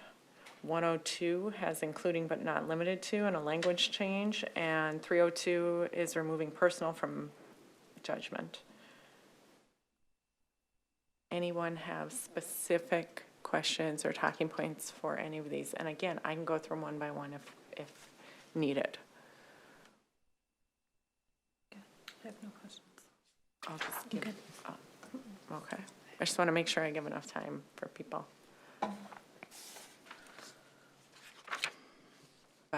very, very little change. Questions? Okay, thank you. Okay, so we'll move on to superintendent relations. I have nothing to report. In terms of informational items, we have talked about in the past, before COVID, we had a different study session format. It was more informal, and it created more of a dialogue and conversational situation for asking questions and keeping things, I think, more open to discussion rather than at the dais. We went to this format because of COVID, because it was easier to live stream study sessions, which we determined was necessary for COVID because obviously people couldn't be here. We are wanting to go back to a less formal format, and I think our goal is to work with Marcus on finding some IT solutions so that our next study session in February, the goal would be to be in a little bit less formal setting. And so we hope to have that done later in February. We don't have any other items. Public forum. I think we all know the rules. We have a couple of speakers tonight. If they hung in there with us, I don't know if they did. Our first is Michelle Hirano. She's still here? Yes, great. And you have 3 minutes on your topic. Got it. Thank you. Superintendent, Dr. Thomas, the board, yes, thanks for staying. I am here tonight to be a voice for my special needs daughter. She's 8 years old with a rare genetic disease. She has autism, she's overall medically complicated, and she cannot effectively communicate with any of you. I'm here to say last Tuesday, my life skills program at Red Tail changed. I had new teachers. My pairs changed. My students in my classrooms changed. I had a new schedule, and guess what? Some of my friends had their own new classroom. I wasn't ready. I was scared, I was anxious, I was confused, and guess what? I felt unsafe. I didn't have any notice. No one told me anything. My mom didn't prepare me. She didn't tell me what was happening because my mom didn't know. And now I don't have the words, but instead I go home, I bash my head against the wall. I hit, I scream, and I throw things. And I say to my mom, no school, please mom, no school. Tonight's my truth telling. My name's Michelle Hirano, and I am the parent who chose to go to Prior Lake, Red Tail, and put my kid in the life skills. And tonight you guys tout all night about how great the program is. To this day, I do not know who my daughter's teacher is. I don't know what classroom she's in. I know nothing because administration has not called me back. I called the dean of students. Finally, he called me back and said, guess what? I don't know anything about this new rollout. I don't know anything about a new home-based classroom for the special needs kids. I don't know how they or why they consolidated 2 classrooms or 3 classrooms to 2. I don't know why some got new teachers. I don't know why some got new paras. He doesn't know. Michelle Kuka, I think, is the person you've been talking about all night. She hasn't called me back. I've left messages. I think the other person is Whitney. What was her name? Whitney Weber, Associate Director of Special Needs. She hasn't called me back. No one seems to have any answers. Yet all I heard tonight was transparency, transparency. I even remember when I watched September 14th, State of the District. Truth, trust, transparency. Essential to building trust, forthcoming with information is what we are built on. My question tonight is what you ask. Why? Why weren't you transparent?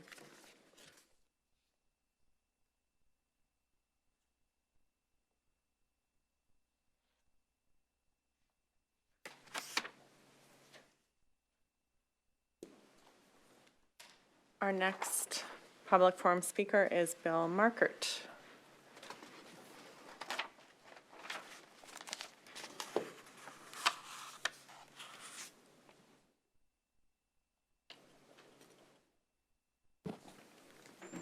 Thank you. During the past month or so, including in tonight's meeting, I've heard staff state that our unassigned general fund balance will meet board policy of at least 8%. Staff made it clear that to use the term unassigned in defining the general reserve balance target. Yet, according to this board's policy 701.2, the board defines the minimum fund balance as this, and I quote, "The school district will strive to maintain a minimum total unassigned and assigned general fund balance of 8 to 12% of the annual budget," unquote. So this policy 701.2 language is consistent also in how the district defines and reflects the general fund reserve percentage definition and objective of 8 to 12% in our comprehensive annual financial reports. Our general fund reserve measure was a healthy 17.3% at the end of fiscal year 2022 and is expected to decline only slightly to 16.3% when the next fiscal year ends in June of this year. Both years more than double the low end of the board's target range. So with the governor and a Democrat-controlled House and Senate talking about increasing funding for public education by $5 billion, making it recurring, adjusting it for inflation, and then given our general fund reserve being so much above target, there doesn't seem to be a need for any levy increase, operating levy increase in the next 2 to 3 years. If you guys are changing the definition too of what our reserve balance target should be, you need to change your policy. It seems like it's been changed without the policy being changed. And if you're going to change the definition of the policy, you need to change the percentages, because I took a look at Lakeville and Shakopee. Their reserve balance percentage is a lot lower. It's like 5%, 5.5% versus ours is 8%, but we include more in our reserve calculation than they do. So just take a look at that before there's lots of discussions about levy increases. Thank you.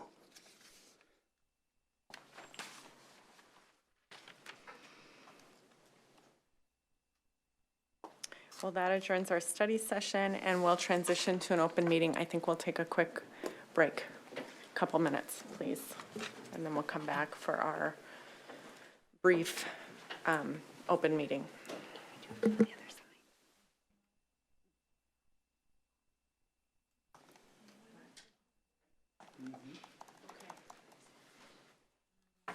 Yep. All right. I'd like to call this meeting to order. We'll start with the Pledge of Allegiance. I pledge allegiance To the flag of the United States of America and to the republic for which it stands, one nation, under God, indivisible, with liberty and justice for all.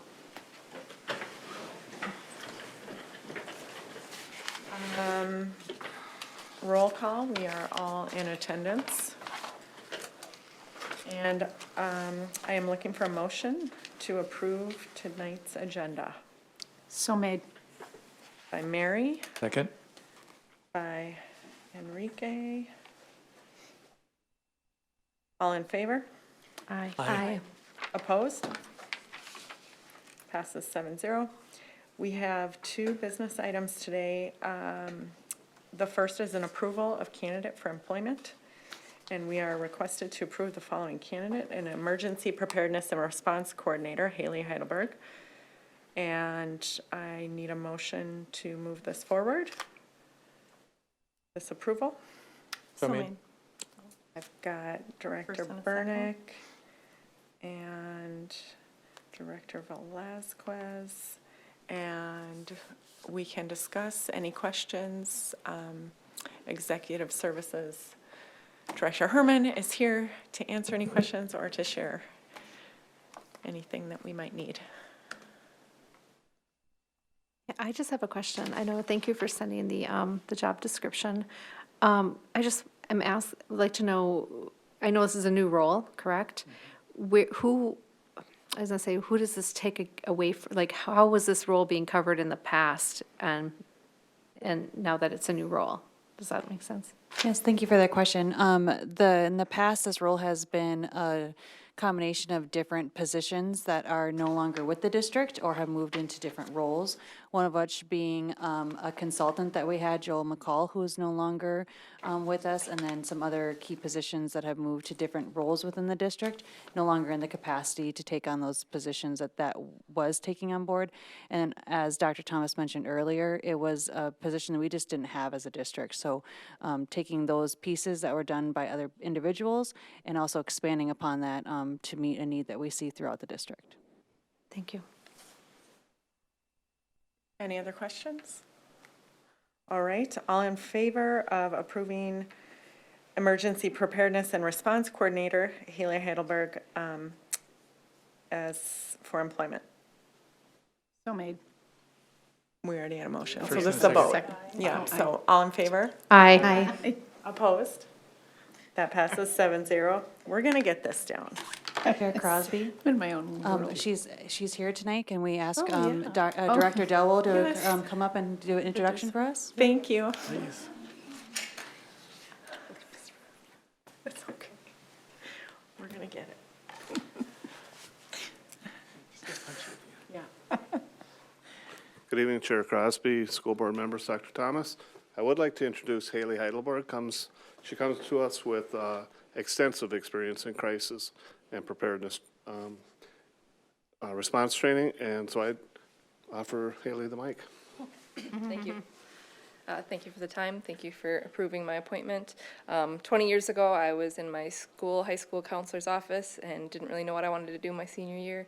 She directed me to a mentorship program, which led me into public safety, emergency response, security, preparedness.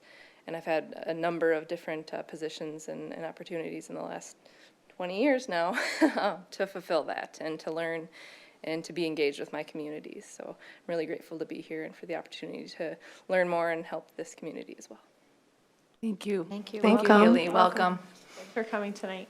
Yes, thanks for staying so late. Thank you. I was looking at the next one.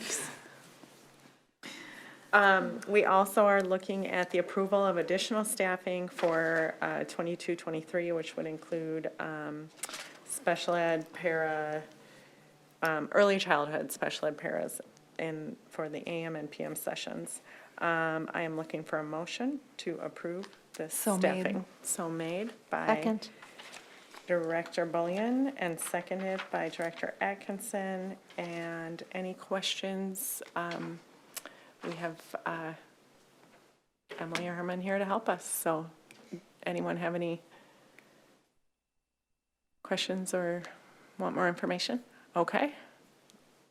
Is it specific to any school? It's early childhood, but This is at the Edgewood program, seeing an increase in enrollment numbers needed for the rest of the calendar year, or sorry, not calendar year, the school year. thank you. All right, all in favor of oh, sorry, go ahead. Additional question? Yeah.